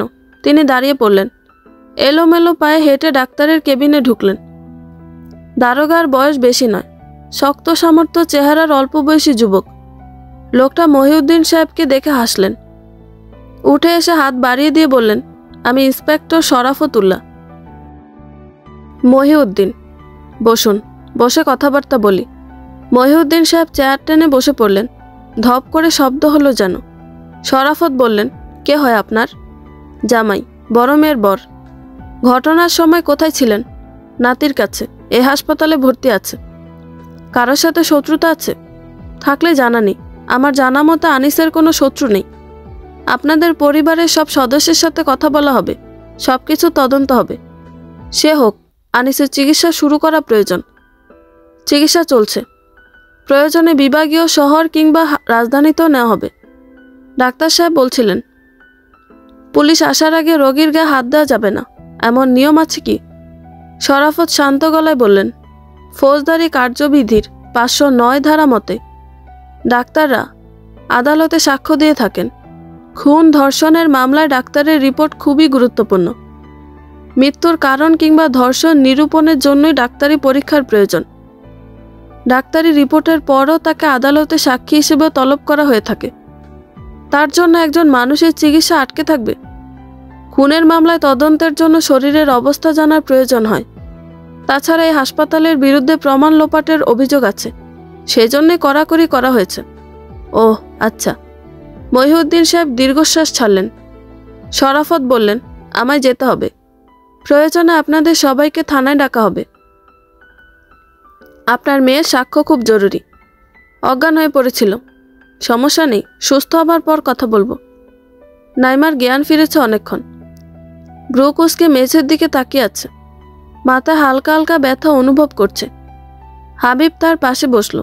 সহজ গলায় বলল, এখন কেমন লাগছে? ঠিক লাগছে। কি হয়েছিল? দুলাভাইয়ের এই দশা কিভাবে হলো? জানি না, সবকিছু এত তাড়াতাড়ি হয়েছে যে কিছুই বুঝতে পারিনি। আশেপাশে কাউকে দেখেছিলে? কোনো মানুষ বা ছায়া? না ভাইয়া, দুলাভাই বারবার করে বলছিল এসব ঝামেলায় না জড়াতে। আর কিছু বলেনি? না, আর কিছু বলেনি। গুলি লাগার পর হাসপাতালে ইশারায় তোকে ডেকেছিল, কি বলেছে? নাইমা খানিকক্ষণ চুপ করে রইল। গলার স্বর অনেকখানি নিচু করে বলল, বলেছে এরপর আমার পালা। ওস্তাদ সবাইকে মেরে ফেলবে। হাবিব পকেট থেকে রুমাল বের করে কপালের ঘাম মুছল। এত সব ঝামেলায় তার শরীর খারাপ লাগছে। সে বলল, হাসপাতালে থাকতে চাস নাকি বাড়িতে যাবি? এখানেই থাকবো। দারোগা সাহেব বললেন কিসব জিজ্ঞাসাবাদ করবেন। সাবধানে থাকবি কেমন? বাড়িতে গিয়ে নববীকে নিয়ে আসছি, ও তোর সাথে থাকবে। নাইমা কিছু বলতে গিয়েও থেমে গেল। সামান্য মাথা দুলিয়ে বলল, নিয়ে এসো। পারলে এক বাটি নুডলস রান্না করে আনবে, খেতে ইচ্ছে করছে। হাবিব ছোট্ট একটা নিঃশ্বাস ফেলে বেরিয়ে গেল। শরাফতের সাথে কথা বলে নিয়েছে, তিনি অনুমতি দিয়েছেন। হাসপাতালের বিছানায় সাদা চাদর বিছানো থাকে, দেখে মনে হয় সাগরের ফেনা ভাসছে। নাইমা যে বিছানায় শুয়ে আছে তার চাদরও সাদা রঙের। পায়ের দিকে খানিকটা অংশের লাল লাল চোপ, মনে হয় পানের পিক লেগেছে। সে বিছানায় উঠে বসল। শরীফা বেগম বললেন, নববী না আসলে ঝামেলা হচ্ছে। কনক রোহানের সাথে একা। মেয়েটার ওপর দিয়ে যেসব যাচ্ছে, আল্লাহ মাফ করুক। তুমি আপার কাছে যাও, আব্বাকে বলো আমার কাছে এসে বসতে। তোর আব্বা দারোগার সাথে গেছে, ওই জায়গা খুঁজে দেখতে হবে। তাহলে থাক, তুমি আপার কাছে যাও, আমার ঠিক লাগছে। শরীফা বেগম অনিচ্ছায় উঠে দাঁড়ালেন। দরজার কাছ পর্যন্ত গিয়ে দুবার ফিরে তাকালেন। নাইমা দেয়ালে হেলান দিয়ে চোখ বন্ধ করে আছে। তার মাথায় নানান চিন্তা ঘুরপাক খাচ্ছে। যেই গুলি করুক, সে জানতো তারা ওখানে আছে। এমনকি এটাও জানতো কে কোন চেয়ারে বসা, কোন দিক থেকে গুলি করবে। সবকিছু আগে থেকে ঠিক করা ছিল। অবাক করার বিষয় হচ্ছে জায়গাটা অন্ধকার, গুলির শব্দ হয়নি। দুলাভাই কিভাবে জানলো বুলেট আসছে? খালি চোখে বুলেট দেখার সুযোগ নেই। নাইমা নিজের মাথা চেপে ধরল। সন্ধ্যায় দেখা করার ব্যাপারটা সে, আনিস এবং হাবিব ছাড়া অন্য কেউ জানতো না, নাকি জানতো? সে লম্বা শ্বাস নিল। এসব প্রশ্নের উত্তর জানতে হলে ডায়েরিটা প্রয়োজন। সেভাবেই হোক, ওই বাড়ি যাবার ব্যবস্থা করতে হবে। সে ঠিক করলো সব কাজ একাই করবে, হাবিবকে আর কিছু জানাবে না। কেন যেন ভাইকেও আর ভরসা করতে পারছে না। নববী রাতের খাবার সাজিয়ে বসে আছে। একা বাড়িতে তার কেমন ভয় ভয় করছে, মনে হচ্ছে কেউ তার ক্ষতি করে ফেলবে। এদিকে দুশ্চিন্তা হচ্ছে। সন্ধ্যা থেকে হাবিবকে কল দিচ্ছে, সে কল রিসিভ করছে না। হঠাৎই কেউ একজন নববীর কাঁধে হাত রাখল। নববী চমকে চিৎকার দিয়ে উঠল। হাবিব বলল, আমি? এভাবে কেউ ভয় দেখায়? আর একটু হলে হার্ট ফেল করতাম। ঝামেলা হয়ে গেছে নববী, বিরাট ঝামেলা হয়ে গেছে। কি হয়েছে? দুলাভাই। কি করেছে দুলাভাই? নাইমার কোনো ক্ষতি করেনি তো? আগেই বলেছিলাম এসব ঝামেলা করো না। পুলিশকে জানাও। নাইমা সুস্থ আছে, দুলাভাইকে কেউ বা কারা গুলি করেছে। নববী বিস্মিত গলায় বলল, মরে গেছে? না, এখনো জীবিত, হাসপাতালে ভর্তি। দুলাভাই মারা গেলে অনেক সত্য চাপা পড়ে যাবে। যখন গুলি লেগেছে তখন নাইমাও তার সাথে ছিল। আল্লাহর রহমত, নাইমার কিছু হয়নি, তবে এসব দেখে অজ্ঞান হয়ে গিয়েছিল। এখন কি অবস্থা? হাসপাতালে, তোমাকে নিতে এসেছি। ওর কাছে থাকবে, মা আপার কাছে থাকবে। আপা ঠিক আছে? কাঁদছে। এত কিছুর পরে কিভাবে ঠিক থাকবে? ঠিক থাকা সম্ভব না। অল্প কিছুক্ষণ সময় দাও, সব কিছু গুছিয়ে নিয়ে আসছি। খাবার বেড়ে দেব? খাবে? খিদে নেই, দ্রুত কাজ সারো। নববী বেশ দ্রুতই সব কাজ গোছালো। খাবার দাবার টিফিন বাক্সে ভরে আলাদা করে রাখলো। দুটো কম্বল, বেডশিট, বালিশ নিল। মোবাইল চার্জার, থালাবাটিতে এমন অবস্থা যেন কেউ নতুন সংসার সাজিয়েছে। অটোরিকশায় বসা যায় না, ঠান্ডা বাতাস গায়ে লাগে। নববী হাবিবের হাত চেপে ধরল। ভীতু গলায় বলল, ভয় হয়, আল্লাহ না করুক তোমার কিছু হয়ে গেলে। হাবিব নববীর মাথায় হাত বুলিয়ে দিল। অসম্ভব কোমল গলায় বলল, চিন্তা করো না, আল্লাহ চাইলে আমি তোমার কাছেই থাকব। হাসপাতালে লোকের অভাব নেই। গিজ গিজ করছে চারদিকে। ফিনাইলের কড়া গন্ধ, ওষুধের গন্ধ এবং রোগের গন্ধ। কিছুক্ষণ থাকলেই মাথা ভারবার হয়ে যায়। আনিসের বাড়ির লোক এসেছে, যাদের এখানে কোনো কাজ নেই তারাও এসেছে। পুলিশ দেখে উৎসুক চোখে তাকিয়ে আছে। কনক তাচ্ছিল্যের সুরে বলল, নিজের ছেলের কথা শুনে সবাই এসেছেন, অথচ আমার ছেলে 2 দিন ধরে হাসপাতালে ভর্তি। আসা তো দূরের কথা, কল দিয়েও খোঁজ নেননি। মিলি বলল, রোহান অসুস্থ, এ খবর কি আমাদের জানিয়েছেন? শরীফা বেগম বিস্মিত গলায় বললেন, আনিস কিছু বলেনি? আমরা তো ভেবেছি ও সব বলবে। না আন্টি, বলেনি। আঙ্কেল কল না দিলে ভাইয়ার কথা জানতে পারতাম না। যা হবার হয়েছে, এখন আল্লাহকে ডাকা ছাড়া অন্য উপায় নেই। এখানে চিকিৎসার কি প্রয়োজন? ভাইয়াকে নিয়ে ঢাকা মেডিকেল যেতেন, ভালো ভালো প্রাইভেট হাসপাতালগুলো আছে। সময় হয়নি মা, ডাক্তার বলেছে হাতে সময় কম। এখানেও ভালো ডাক্তার আছে, যা হবে ভালো হবে। মিলি বিরক্তি নিঃশ্বাস ফেলল। হাবিব যখন হাসপাতালে পৌঁছালো ততক্ষণে শরাফত ফেরত চলে গিয়েছিলেন। 2 জন কনস্টেবল আছে, রাতে তারা থাকবে। নববী গিয়ে নাইমার পাশে বসলো। নুডলসের বাটি বের করে দিয়ে বলল, এখনো গরম আছে, খেয়ে নাও, ভালো লাগবে। নাইমা শান্ত ভঙ্গিতে হাত বাড়ালো। নববী বলল, কি হয়েছিল? শুনলাম তুমি সাথে ছিলে। দুলাভাই আর কি বলেছেন? কিছু বলেনি ভাবি। চটপটি খাবার নাম করে ওনার সাথে বের হয়েছিলাম। কেউ একজন আগে থেকে সবকিছু জানতো।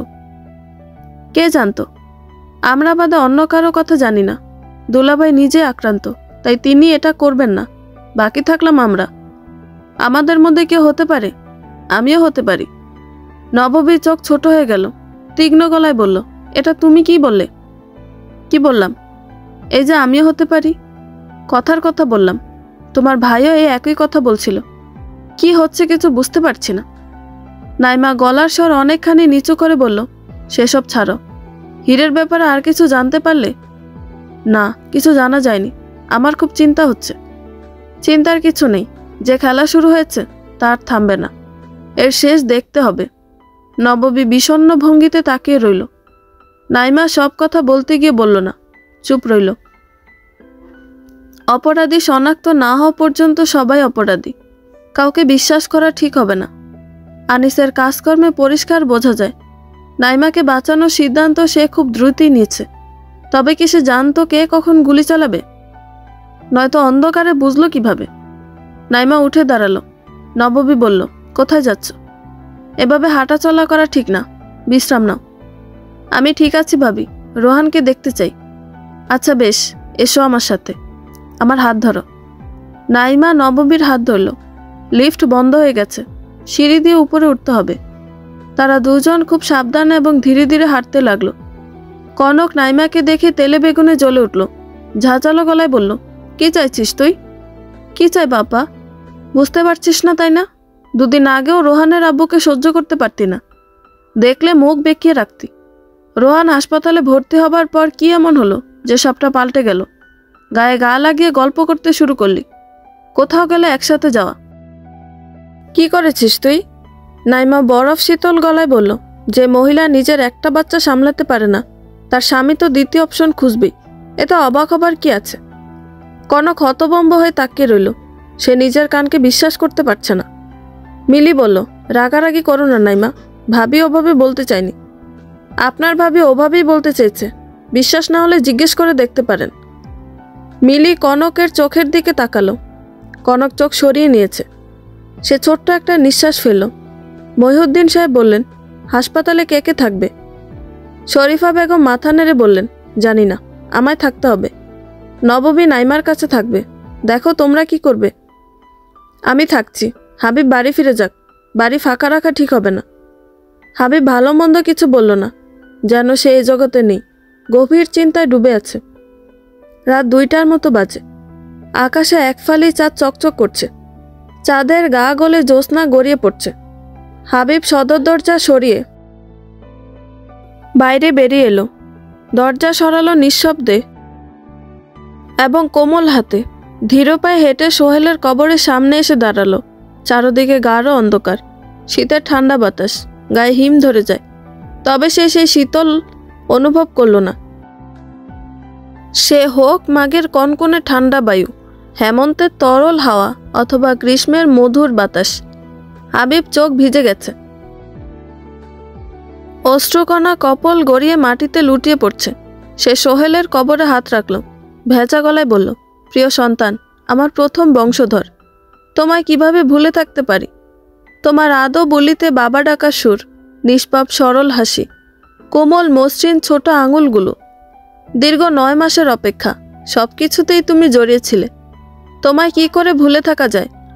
কি সেই পরশ পাথর যা আমার হৃদয় থেকে তোমার স্মৃতি মুছে দিতে পারে? এমন কি কিছু আছে? নেই, কোথাও কিচ্ছু নেই। তুমি কি আমার কাছে থেকে যেতে পারতে না? আল্লাহ আমার আয়ু থেকে কিছুটা আয়ু তোমাকে দিতে পারতেন না? হে শ্রেষ্ঠ পরিকল্পনাকারী, দয়াময় আল্লাহ, আমার মালিক, আমায় ধৈর্য দিন, আপনার পরীক্ষা সহ্য করার শক্তি দিন। সে আর কথা বাড়াতে পারল না, গলা ধরে এসেছে। কণ্ঠনালীর কাছে কোথাও কষ্টগুলো দলা পাকিয়ে গেছে, কেমন ব্যথা অনুভব হয়। হাবিব দুহাত দিয়ে দু চোখের পানি মুছল। দীর্ঘ মোনাজাত শেষে ঘরে ফিরে এলো। কিছুই আর ভালো লাগছে না। নববী মেঝেতে চাদর বিছিয়ে শুয়ে আছে, চোখে ঘুম নেই। নাইমা বারবার করে বলছিল তার পাশে ঘুমিয়ে পড়তে, সে রাজি হয়নি। পাছে কোনো অসুবিধা হলে? এমনিতেই পরিস্থিতি ভয়ঙ্কর রকমের খারাপের দিকে যাচ্ছে। আনিসের শরীর ভালো না, ডাক্তার জানিয়েছে যে কোনো মুহূর্তে খারাপ কিছু ঘটতে পারে। সকালের আগে পুলিশ পাহারায় রাজধানী পাঠিয়ে দেওয়া হবে। বিভাগীয় শহর থেকে বড় ডাক্তার এসেছিল, তিনি এই পরামর্শ দিয়েছেন। কনক সমানে কাঁদছিল, রোহানের মুখের দিকে তাকানো যায় না। নববী লম্বা শ্বাস নিল। আনিস তাকে যাই বলুক, সে যাই করুক, রোহানের কোনো দোষ নেই। সে কেন বাবার ভালোবাসা থেকে বঞ্চিত হবে? কি করুণ নিয়ম এই পৃথিবীর। নাইমা বিছানায় উঠে বসল, নিচু গলায় বলল, ভাবি ঘুমিয়ে গেলে নাকি? না, জেগে আছি। কিছু বলবে? পিপাসা লেগেছে, পানি কোথায়? নববী উঠে বসল, লাইট জ্বালিয়ে ভালো মতো খুঁজে দেখে বলল, পানি শেষ হয়ে গেছে, অপেক্ষা করো, নিয়ে আসছি। এত রাতে কোথায় যাবে? আশেপাশে কারোর থেকে চেয়ে নেব, সমস্যা নেই। অপেক্ষা করো, আমিও আসছি। একা যাবার প্রয়োজন নেই। নাইমা গায়ে চাদর জড়িয়ে নিল। নববীর হাত ধরে সামনে এগিয়ে যেতে যেতে বলল, সবাই ঘুমোচ্ছে। শুনেছি নিচতলায় নিরাপদ পানির ট্যাপ আছে, ওখানে থেকেই নিয়ে আসি। নববী অমত করল না। দুজনে মিলে লিফটের সামনে এসে দাঁড়ালো। লিফট চলছে। এত রাতে কে যাতায়াত করছে? দুজনেই সরে এলো। নাইমা বলল, আমার শরীর ভালো আছে, সিঁড়ি দিয়ে যাই। নববী মাথা তোলালো। তারা দুজন খুব সাবধানে হাঁটছে। বোতলে পানি ভরার পরপরই নাইমা বাইরের দিকে তাকালো। বেশ কয়েকজন লোক একসাথে দাঁড়িয়ে আছে। মুখ দেখা না গেলেও পরনের পোশাক স্পষ্ট বোঝা যায়। একজনের পোশাক তার খুব পরিচিত মনে হলো। ভাবল নববীকে বলবে, কিন্তু কিছু বলল না। পানি নিয়ে নিজের বিছানায় ফিরে এলো। মনে মনে ভাবল, যেভাবেই হোক দুলাভাইয়ের বাড়িতে গিয়ে ওই ডায়েরির খোঁজ করতে হবে। এই রহস্য লুকিয়ে রাখতে দেওয়া যাবে না, কিছুতেই না। শরীফা বেগমের চোখ লেগে এসেছিল। তিনি চোখ কষলে উঠে বসলেন। পানির বোতল থেকে 2 ঢোক পানি পান করে কনকের দিকে তাকালেন। তার ছেলে মেয়ের জীবনে এ কেমন দুর্ভোগ নেমে এসেছে। প্রথমে হাবিব, কনক, এখনো নাইমা অসুস্থ। কোন পুণ্যের জোরে এই বিপদ কাটাবে? শরাফত সারা রাত ধরে নানান খোঁজখবর করছে। কেসের সাথে জড়িত প্রত্যেকের ব্যাপারে জানার চেষ্টা করছে। বিশেষ কিছু হাতে আসেনি। সাধারণ পরিবার মনে হচ্ছে। এদের এমন কোনো শত্রু থাকতে পারে। সে ছোট্ট একটা নিঃশ্বাস ফেলল। পকেট থেকে ফোন বের করে কানে চেপে ধরে বলল, কাল সকালের মধ্যে সবার ফোন কল লিস্ট আমার টেবিলে চাই। কে কার সাথে কখন দেখা করেছে সব তথ্য আমায় দেবে। ওপাশ থেকে বোধহয় স্বস্তির কথা শোনা গেল। শরাফতের কুঁচকে থাকা ব্রু মসৃণ হয়ে গেছে। বেলা 10টা নাগাদ ডাক্তার সাহেব আর নাইমাকে দেখতে আসলেন। ভদ্রমহিলা বেশ বয়স্ক। জুলফির কাছে কয়েকটা চুল সাদা হয়ে গেছে। তিনি শান্ত ভঙ্গিতে নাইমার কবজিতে হাত রাখলেন। কোমল গলায় বললেন, তুমি বেশ সাহসী মেয়ে। আমি হলে তক্ষুনি অজ্ঞান হয়ে যেতাম। নাইমা হাসল। ডাক্তার সাহেবা বললেন, শরীর সুস্থ, মন ঠিক থাকলে একটু পরেই ছুটির ব্যবস্থা করে দিচ্ছি। নিয়মিত খাওয়া দাওয়া করবে, যে কোনো অবস্থাতেই শরীরের যত্ন নেওয়া প্রয়োজন। সে মাথা দোলালো। ডাক্তার সাহেব অন্য রোগীর কাছে চলে গেলেন। নববী বলল, উনি কিছু ভুল বলেননি। সত্যিই তুমি যথেষ্ট সাহসী এবং বুদ্ধিমতী। তেমন কিছু নয় ভাবি, পরিস্থিতি সবাইকে সাহসী করে তোলে। এখন কি করবে ভাবছ? আপাতত আর কিছু করব না, ক্লান্ত লাগছে। এবার যা করার পুলিশ করুক। নববী দীর্ঘশ্বাস ফেলে বলল, তোমার ভাইকে যদি বোঝানো যেত। ভাইয়াও বুঝবে। আমাদের সমস্ত সন্দেহ ছিল দুলাভাইকে ঘিরে। এখন সেই মৃত্যুর সাথে লড়াই করছে। কার কাছে যাব, কিভাবে কি করব? সেটাই। কিন্তু তোমার ভাই বুঝতে চাইবে না। অন্ধকারে পথ খুঁজে পাওয়া যায়, আলো নয়। আলোর খোঁজ করলে ভুল হবে। আমাদের এখন নতুন পথ খুঁজতে হবে। নববী কিছু বলল না। অন্যদিকে মুখ ঘুরিয়ে রইল। এদিকের কাজ শেষ হবার পর তারা দুজনে রোহানের কাছে গেল। রোহান ঘুমোচ্ছে। ছেলেটার চোখ মুখ শুকনো দেখাচ্ছে। শরীফা বেগম বললেন, ডাক্তার কি বলল? আমি ঠিক আছি মা, চিন্তা করো না। শরীফা বেগম স্বস্তির নিঃশ্বাস ফেললেন। বললেন, আনিসের অবস্থা ভালো না, ঢাকায় নিয়ে গেছে। মনে হয় এতক্ষণে পৌঁছে গেছে। সাথে কে গেছে? বেআই সাহেব আর আনিসের এক মামা। তোর বাবা যেতে চেয়েছিল। ওরা বলল, বেশি মানুষ যাবার দরকার নেই। নাইমা কিছু বলল না, ছোট একটা নিঃশ্বাস ফেলল। ওই বাড়ি যাওয়ার দরকার, কিন্তু কিভাবে? সরাসরি বলার উপায় নেই। সবাই নানান প্রশ্ন করবে। হাবিব অথবা নববীকেও কিছু বলতে চাচ্ছে না। কনক বলল, সবই আমার কপালের দোষ। দুশ্চিন্তা করো না আপা, আল্লাহ চাইলে সব ঠিক হয়ে যাবে। কনক কিছু বলল না। রোহান জেগে উঠেছে। নববী বলল, রোহানকে কিছু খেতে দেন। মুখ শুকিয়ে এতটুকু হয়ে গেছে। এত ঝামেলার মাঝে বাচ্চাটার খেয়াল রাখা হচ্ছে না। নববী কথা শেষ হবার পরপরই মিলি আসলো। নরম গলায় বলল, ভাবি, দুধ নিয়ে এসেছি, গরম গরম খাইয়ে দাও। ডাক্তার কি বলল? আর কতদিন থাকতে হবে? জানি না, বলল আর কয়েকটা দিন দেখে যান। আচ্ছা বেশ, থাকো। সুস্থ হবার পর গেলেও সমস্যা হবে না। ভাইয়াকে নিয়ে দুশ্চিন্তা করতে হবে না। পৌঁছে গেছে, এখন অপারেশন চলছে। আল্লাহ ভরসা। কনক মগে গরম দুধ ঢাললো। রোহানের মুখের সামনে ধরে কোমল গলায় বলল, নাও বাবা, শরীরে শক্তি পাবে। রোহান মুখ ঘুরিয়ে নিল। নাইমা বলল, আমাকে দাও পা, আমি খাইয়ে দিচ্ছি। কনক অমত করল না। দুধের মুখ নাইমার হাতে দিয়ে সরে বসল। বোনের এই ব্যাপারে সে খুব বিশ্বাস করে। ছোট থেকে নাইমা রোহানকে প্রচণ্ড ভালোবাসে। টিফিনের টাকা জমিয়ে নানান রকমের খেলনা জামা কাপড় কিনে দিয়েছে। রোহানও তার খালার খুব বড় ভক্ত। নাইমা বলল, খেয়ে নাও বাবা, দুধ না খেলে শক্তি পাবে না। রোহান ভদ্র ছেলের মতো অনেকখানি দুধ পান করল। শেষের কিছু ইচ্ছে করেই নাইমা তার গায়ে ঢেলে দিল। কনক বলল, কি করলি? হাসপাতালে ওর এই একটা সোয়েটার আছে, এটাকে নষ্ট করে ফেললি?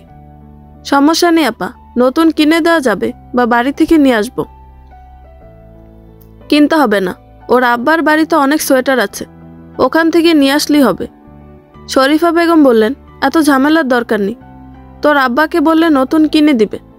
নাইমা বলল, তাহলে আব্বাকে বলে দেখো। শরীফা বেগম বিরক্ত চোখে মেঝের দিকে তাকিয়ে আছেন। এসব ঝামেলা সহ্য করতে পারছেন না।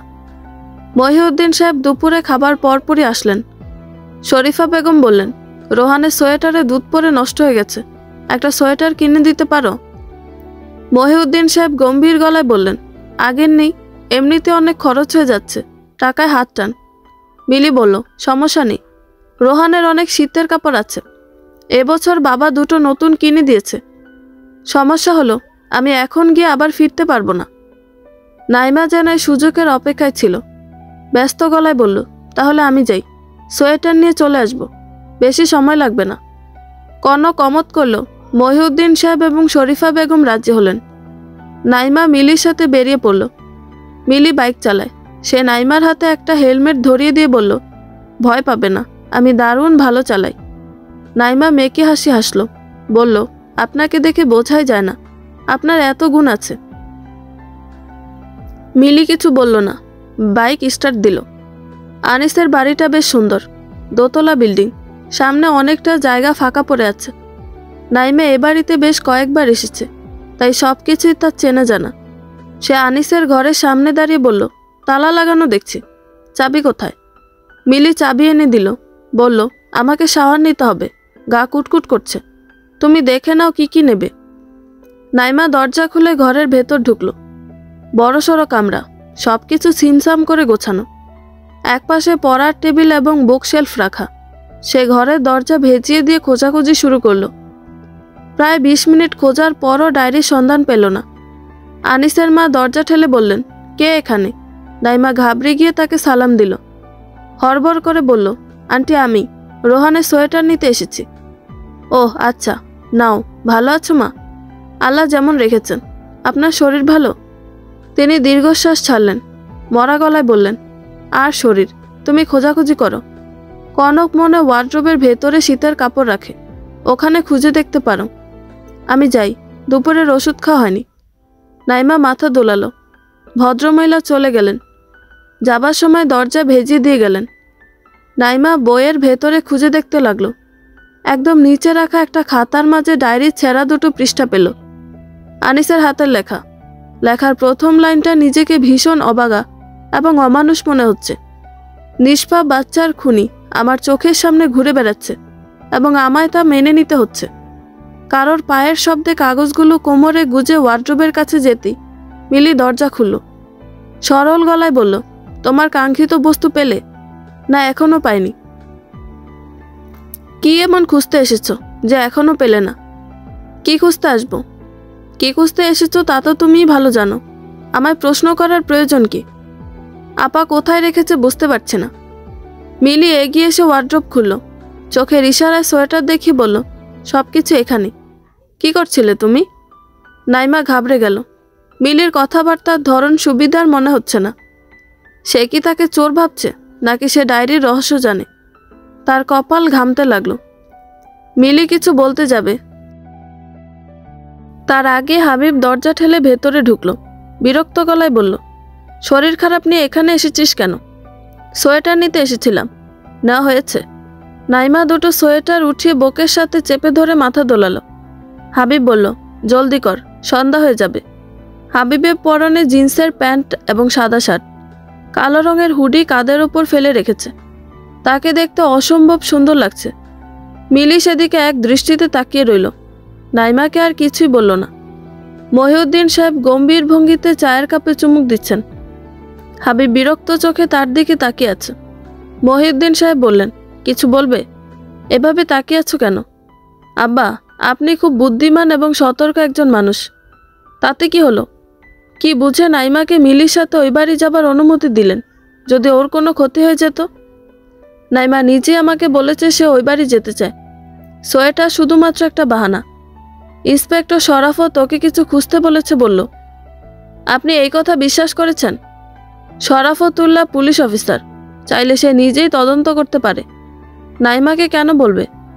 মহিউদ্দিন সাহেব চমকে উঠলেন। তিনি এই ব্যাপারটা ভাবতে ভুলে গেছিলেন। নাইমা কখনো মিথ্যে কথা বলে না, তাই ওভাবে কিছু ভেবে দেখার দরকার হয় না। কিন্তু আজ কেন বলল? কি এমন জরুরি কারণ থাকতে পারে এর? ডাক্তার শেষ মুহূর্ত পর্যন্ত নিজের সবটুকু দিয়ে চেষ্টা করলেন। আনিসকে বাঁচানো সম্ভব হলো না। একটা বুলেট তার হার্ট ছিদ্র করে বেরিয়ে গেছে। রক্তক্ষরণ বন্ধ করা সম্ভব হয়নি। আনিসের বাবা মানিক মিয়া ইনসেনটিভ কেয়ার ইউনিটের দরজায় হাত রেখে দাঁড়িয়ে আছেন। কম বয়সী একজন নার্স এসে তার সামনে দাঁড়ালো। মিষ্টি রিনরিনে গলায় বলল, এভাবে দাঁড়িয়ে থাকলে অসুস্থ হয়ে পড়বেন, এদিকে এসে বসুন। মানিক মিয়া শূন্য দৃষ্টিতে তাকালেন। চোখের কোটরে অশ্রু টলটল করছে। নার্স আবারও বলল, আসুন, দাঁড়িয়ে থাকবেন না, আমার সাথে আসুন। মেয়েটা তার হাত ধরে চেয়ারে বসালো। একটা আপেল এনে তার হাতে ধরিয়ে দিয়ে বলল, খেয়ে নিন। মেয়ে হিসাবে বলছি। তিনি অমত করলেন না। আপেলে কামড় বসালেন। আনিসের মামা বললেন, দুলা ভাই, লাশ দিতে সময় লাগবে। পুলিশের লোক বলল এখান থেকে পোস্টমর্টেম করিয়ে রিপোর্ট নিয়ে যাবে। জীবনের কি মূল্য? শেষ পর্যন্ত লাশটা অক্ষত রইল না। তারা দুজনেই দীর্ঘশ্বাস ছাড়লেন। কনক রোহানের চুল আশ্রে দিচ্ছে। চুল আশ্রাতে গিয়ে নানান কথা বলছে। রোহান সেসব কথা কানে তুলছে না, নিজের মতো করে উদাসীন চোখে তাকিয়ে আছে। শরীফা বেগম বললেন, রাত পেরিয়ে সকাল হয়ে গেছে, আনিসের কোনো খবর পাওয়া গেল না। কল দিয়েছিলে? দিয়েছিলাম, একবার রিসিভ করে বলেছে অপারেশন শেষ হয়নি, হলে জানাবে। তারপর আর কিছু বলেনি? না মা, আর কিছুই বলে না। আমার মনে হয় না তোমাদের জামাই আর কখনো ফিরে আসবে। কথা বলছিস কেন? আমি বলছি না, মনটা ভীষণ কুড়াচ্ছে। রাতে ঘুম হয়নি। শেষ রাতের দিকে চোখ লেগে গিয়েছিল। দেখলাম আমার গায়ে সাদা শাড়ি, খোলা চুলে পুকুর ঘাটের দিকে হেঁটে যাচ্ছি। একটা দাঁত পড়ে গেছে, ওটা পানিতে ফেলতে যাচ্ছি। রোহানের বাবা আমায় নাম ধরে ডাকছে, যেতে বারণ করছে। এমন স্বপ্নের কোনো মানে নেই, অযথা চিন্তা করিস না। ভোর রাতের স্বপ্ন, এসব কিছু না। উল্টোপাল্টা চিন্তা করেছিস, তাই এমন স্বপ্ন দেখেছিস। কনক কিছু বলল না, চুপ করে রইল। কথার পিঠে কথা বলতে ভালো লাগছে না তার। হঠাৎই দু চোখে ঘুম ঝরিয়ে আসছে। নববীর ঘুম ভাঙল অনেক বেলায়। রোদে ঝলমল করছে চারদিক। ঘড়িতে বাজছে 9টা। চমৎকার সকাল, মন ভালো করে দেবার মতো চমৎকার। তবুও তার মন খারাপ হলো। হাবিব বিছানায় নেই, কোথায় গেছে বলে যায়নি। রান্না বাকি, হাসপাতালে খাবার পাঠাতে হবে। শরীফা বেগম বেশ কয়েকবার করে বলে দিয়েছেন কবুতরের মাংস রাঁধবে। তোমার শ্বশুর চিংড়ি মাছ এনে ফ্রিজে রেখে দিয়েছে। সেগুলো কেটে ধুয়ে নারকেল দুধ দিয়ে বিরিয়ানি করবে। দুধ গরম করে পাঠাবে। শোনার পর তার কিঞ্চিত রাগ হয়েছে। হাসপাতালে কে এত ফর্দ করে খাবার পাঠায়? তবে রাগ হলেই বা আর উপায় কি, করতেই হবে। নববী বিছানা ছেড়ে নামলো। ব্রাশে টুথপেস্ট লাগাতে লাগাতে বাথরুমের দরজা আটকে দিল। ট্যাপের পানি ঠান্ডা, শরীরে ছোঁয়ালে গা হিম হয়ে আসে। সে বেশ অনেক সময় নিয়ে ফ্রেশ হলো। রান্নাঘরে গিয়ে চোখ কপালে তুলে বলল, এ কি তুমি? এসব কি করছো? নাইমা স্বাভাবিক গলায় বলল, রান্না করছি। উঠতে দেরি দেখে ভাবলাম শরীর খারাপ। কি রান্না করেছো তুমি? ফ্রিজে চিংড়ি মাছ দেখলাম, সেগুলো কেটে ধুয়ে মশলা বেটে রেখেছি। রাইস কুকারে ভাত বসিয়েছে অনেকক্ষণ, হয়ে এসেছে বোধহয়। চুলার ওপর কি? পেঁয়াজ কলি, আলু, গাজর, ফুলকপি মিলিয়ে একটা সবজি করেছে, আর মুগ ডাল। এত সব রান্না শিখলে কিভাবে? তোমাদের দেখতে দেখতে হয়ে গেছে। নববী হাসল। তার মন ভালো হয়ে গেছে। মন ভালো হয়েছে বললে ভুল বলা হবে। সে ভীষণ খুশি হয়েছে। এত সব কাজ এগিয়ে রাখলে যে কারোরই ভালো লাগবে। নববী নাইমাকে সরিয়ে চুলার পাশে দাঁড়ালো। নাইমা গলার স্বর অনেকখানি নিচু করে বলল, ভাবি তোমায় একটা কথা বলবো। কি কথা বলবে? অনুমতি নিচ্ছ কেন? কথাটা খুব গোপন রাখতে হবে, এমনকি ভাইয়াকেও বলা যাবে না। নববী বিস্মিত চোখে তাকালো। শুকনো মুখে বলল, কি এমন কথা যা তোমার ভাইকেও বলা যাবে না? নাইমা নববীর হাত চেপে ধরল, বলল, কথা দাও বলবে না। তারপর বলবো। নববী চোখের ইশারায় তাকে আশ্বস্ত করল। নাইমা কোমরে গোজা কাগজ বের করে নববীর হাতে দিয়ে বলল, পড়ে দেখো কি সব লেখা আছে। নববী ভাবল কেউ নাইমাকে প্রেমপত্র দিয়েছে, তাই সে স্বাভাবিক ভঙ্গিতে কাগজটা পড়তে শুরু করলো। হাতের লেখা পরিষ্কার এবং চেনা চেনা। নিজেকে ভীষণ অভাগা এবং অমানুষ মনে হচ্ছে। নিষ্পাপ বাচ্চার খুনি আমার চোখের সামনে ঘুরে বেড়াচ্ছে এবং আমায় তা মেনে নিতে হচ্ছে। কি বা করতে পারি আমি? হাত পা বাঁধা। মুখ খুললে মুখটাও চিরতরে বন্ধ হয়ে যাবে। এ অবস্থায় আমার সত্যিই আর কিছু করার নেই। তবে আমি এ অন্যায় মেনে নিতে পারিনি, কিছুতেই না। অর্থলোভী দুশ্চরিত্র হলেও আমি খুনি হতে চাই না। সূর্যের কিরণ চাঁদের জোছনা দেখার আগেই তার চোখের আলো মুছে গেল। এ কি মেনে নেওয়া যায়? এতটুকু পরে নববী তার ব্রু কুঁচকে ফেলল। বিস্মিত গলায় বলল, কার কি? রোহানের সোয়েটার আনতে গেছিলাম, সেখানেই একটা খাতার মধ্যে পেয়েছি। দুলাভাইয়ের হাতের লেখা চিনতে পারছ? হ্যাঁ, ঠিক বলেছ, এটা ওনার হাতের লেখা। এজন্যই চেনা চেনা লাগছিল। কোন বাচ্চার খুনের কথা বলেছে ভাবি? আমি কিছুই বুঝতে পারছি না। আমাদের সোহেলের কথা বলেনি তো? নববী বুক কেঁপে উঠল। নিজেকে সামলে নিয়ে বলল, না নাইমা, এখানে অন্য কারো কথা বলা হয়েছে। এমন কোনো বাচ্চার কথা যাকে জন্মানোর আগে মেরে ফেলা হয়েছে। কে হতে পারে? কার বাচ্চা? কিছুই বুঝতে পারছি না। নববী কাগজটা ভালো মতো দেখল। আর কিছু লেখা নেই। পৃষ্ঠা নিচের দিকে লেখার হালকা ছাপ পড়ে আছে। সে নাইমাকে লেখাটা দেখালো। নাইমা দৌড়ে গিয়ে পেন্সিল নিয়ে এলো। বলল, পেন্সিল দিয়ে দাগালে হয়তো বুঝতে পারবো। নাও, আমার পর্দা টেনে দিয়ে আসছি। নাইমা অনেক সময় নিয়ে কাজটা শেষ করলো। লেখাটা কারোর ফোন নম্বর মনে হচ্ছে। নববী নিজের মোবাইল নিয়ে এলো। বলল, কল দিয়ে দেখবে? না ভাবি, এই নম্বর দিয়ে কল দিলে ভুল হবে। আমাদের এমন একটা নম্বর দিয়ে কল দিতে হবে যেটা আমরা কেউ ব্যবহার করি না। আমার কাছে এমন একটা সিম কার্ড আছে, আমার মায়ের ভুলে রেখে গেছিল। ওই নম্বর দিয়ে একবার চেষ্টা করা যায়।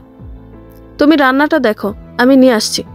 নাইমা কড়াইয়ে পানি গরম দিয়ে তাতে চিংড়ি মাছগুলো ছেড়ে দিল। পরিমাণ মতো লবণ হলুদ মিশিয়ে ঢাকনা দিয়ে ঢেকে দিল। নববী বেশ দ্রুতই ফিরল। নববী বলল, নাইমা তুমি কথা বলো। কি কথা বলবে?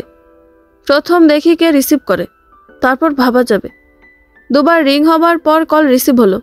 ওপাশ থেকে অল্প বয়সে এক মেয়ের গলা ভেসে আসছে। মেয়েটা মিষ্টি রিনরিনে গলায় বলল, কাকে চাইছেন? নাইমা গলা কেশে সালাম দিয়ে বলল, আমি কি জানতে পারি আমি কার সাথে কথা বলছি? আপনি কল দিয়েছেন, আপনিই বলবেন আপনি কাকে চাইছেন। বিব্রত করার জন্য দুঃখিত ম্যাডাম, আসলে আপনার নম্বরটা একজন ছাত্রের প্রোফাইল থেকে নেওয়া হয়েছে। আমরা সদ্যই একটা কোচিং সেন্টার খুলেছি। আপনি চাইলে আপনার পরিচিত বাচ্চাদের এখানে ভর্তি করাতে পারেন। আপনি কোন জায়গা থেকে কথা বলছেন? বাগেরহাট জেলা থেকে কথা বলছি ম্যাডাম। আপনি কি আশেপাশেই থাকেন? হ্যাঁ, বাগেরহাটই থাকি, তবে আমার কোনো বাচ্চা নেই। দুঃখিত ম্যাডাম, আপনার পরিচিত কি কেউ আছে যাকে ভর্তি করানো যাবে? হ্যাঁ আছে। চার্জ কত আপনাদের? আলোচনা সাপেক্ষ। কোন শ্রেণীর শিক্ষার্থী ভর্তি হবে সে বিষয়ের উপর নির্ভর করবে। পরে জানাবো। আমি কি জানতে পারি আপনি কোন জায়গা থেকে কথা বলছেন? সদরের ভেতরে আমাদের বাসা। সাথে থাকার জন্য ধন্যবাদ ম্যাডাম। মেয়েটি কল কেটে দিল। নববী বলল, নাইমা তুমি এমন কথা বলা শিখলে কোথা থেকে? কোচিংয়ের এক ভাইয়া শিখিয়েছিল। সে যাই হোক, কাজের কিছু পেলাম না। আবার চেষ্টা করতে হবে। আমার মন বলছে উনি আবার কল দিবেন। তোমার ভাই কোথায়? সকালে বেরিয়ে গেছে, আমার সাথে কথা বলেনি। আব্বাও দেখলাম ভাইয়ার সাথে গেল। কোথায় যেতে পারে জানি না, কাজ থাকবে হয়তো। তুমি বাকি রান্না শেষ করো, হাসপাতালে যেতে হবে। দুলাভাইয়ের কোনো খবর পাওয়া গেল? এখনো পর্যন্ত না। মা বলল কিছুই জানে না। ও আচ্ছা। নববী নিজের কাজে ব্যস্ত হয়ে গেল। নাইমা নিজের ঘরে গিয়ে বিছানায় বসল। তার মাথা ধরে আছে। নিজেকে স্বাভাবিক দেখানোর চেষ্টা করলো সে আনিসের কথা ভুলতে পারছে না। শেষ মুহূর্তে কি মনে করে দুলাভাই তাকে বাঁচাতে পারে? কি? নববীর রান্না শেষ হতে 10:30টার মতো বাজলো। হাবিব বাড়ি ফেরেনি।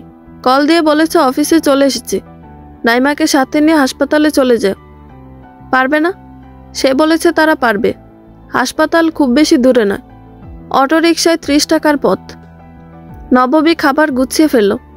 নাইমাকে সাথে নিয়ে সকালের নাস্তা শেষ করে দুজনে বের হলো। নাইমা বলল, ভাইয়ার খোঁজ পেলে? অফিসে কি একটা জরুরি কাজ পড়ে গেছে। বাকি পথ তাদের মধ্যে কোনো কথা হলো না। হাসপাতালে ঢোকার পরপরই ওই নম্বর থেকে কল আসতে লাগলো। নববী ফিসফিসিয়ে বলল, নাইমা সেই মহিলা কল দিচ্ছে। নাইমা বলল, একটু ওয়াশরুমে যাব। কনক বিছানায় হেলান দিয়ে শুয়েছিল। সে চোখ না খুলেই বলল, ওপাশের বাথরুম ভালো, পরিষ্কার। ভাবি এসো না, একা যেতে ইচ্ছে করছে না। নববী ব্যস্ত পায়ে হাঁটল। তাদের চোখের আড়াল হতেই বলল, দুবার কল দিয়েছে। নাইমা কল ব্যাক করল। মেয়েটি বলল, আমার ভাইপো ক্লাস 3-তে পড়ে, তাকে পড়াতে পারবেন? নিশ্চয়ই পারবো ম্যাডাম, সরাসরি কথা বলতে চাচ্ছি। কোথায় আসতে হবে? নাইমা কিছুক্ষণ ভাবল, বলল, কলেজের পাশে আসুন ম্যাডাম, ওখানে কোথাও বসে কথা বলে নেব।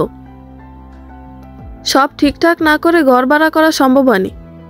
সমস্যা নেই, কলেজের সামনে আসব। প্রায় 1টা বেজে গেছে, কখন আসব? এক্ষুনি আসতে পারলে আসুন, কলেজ টাইম শেষ হলে আমরা বাড়ি ফিরে যাই। আমার মিনিট 40 সময় লাগবে। আসুন, আপনি আপনার সময় নিয়ে আসুন। নাইমা কল কেটে দিল। নববী বলল, সত্যিই যাবে?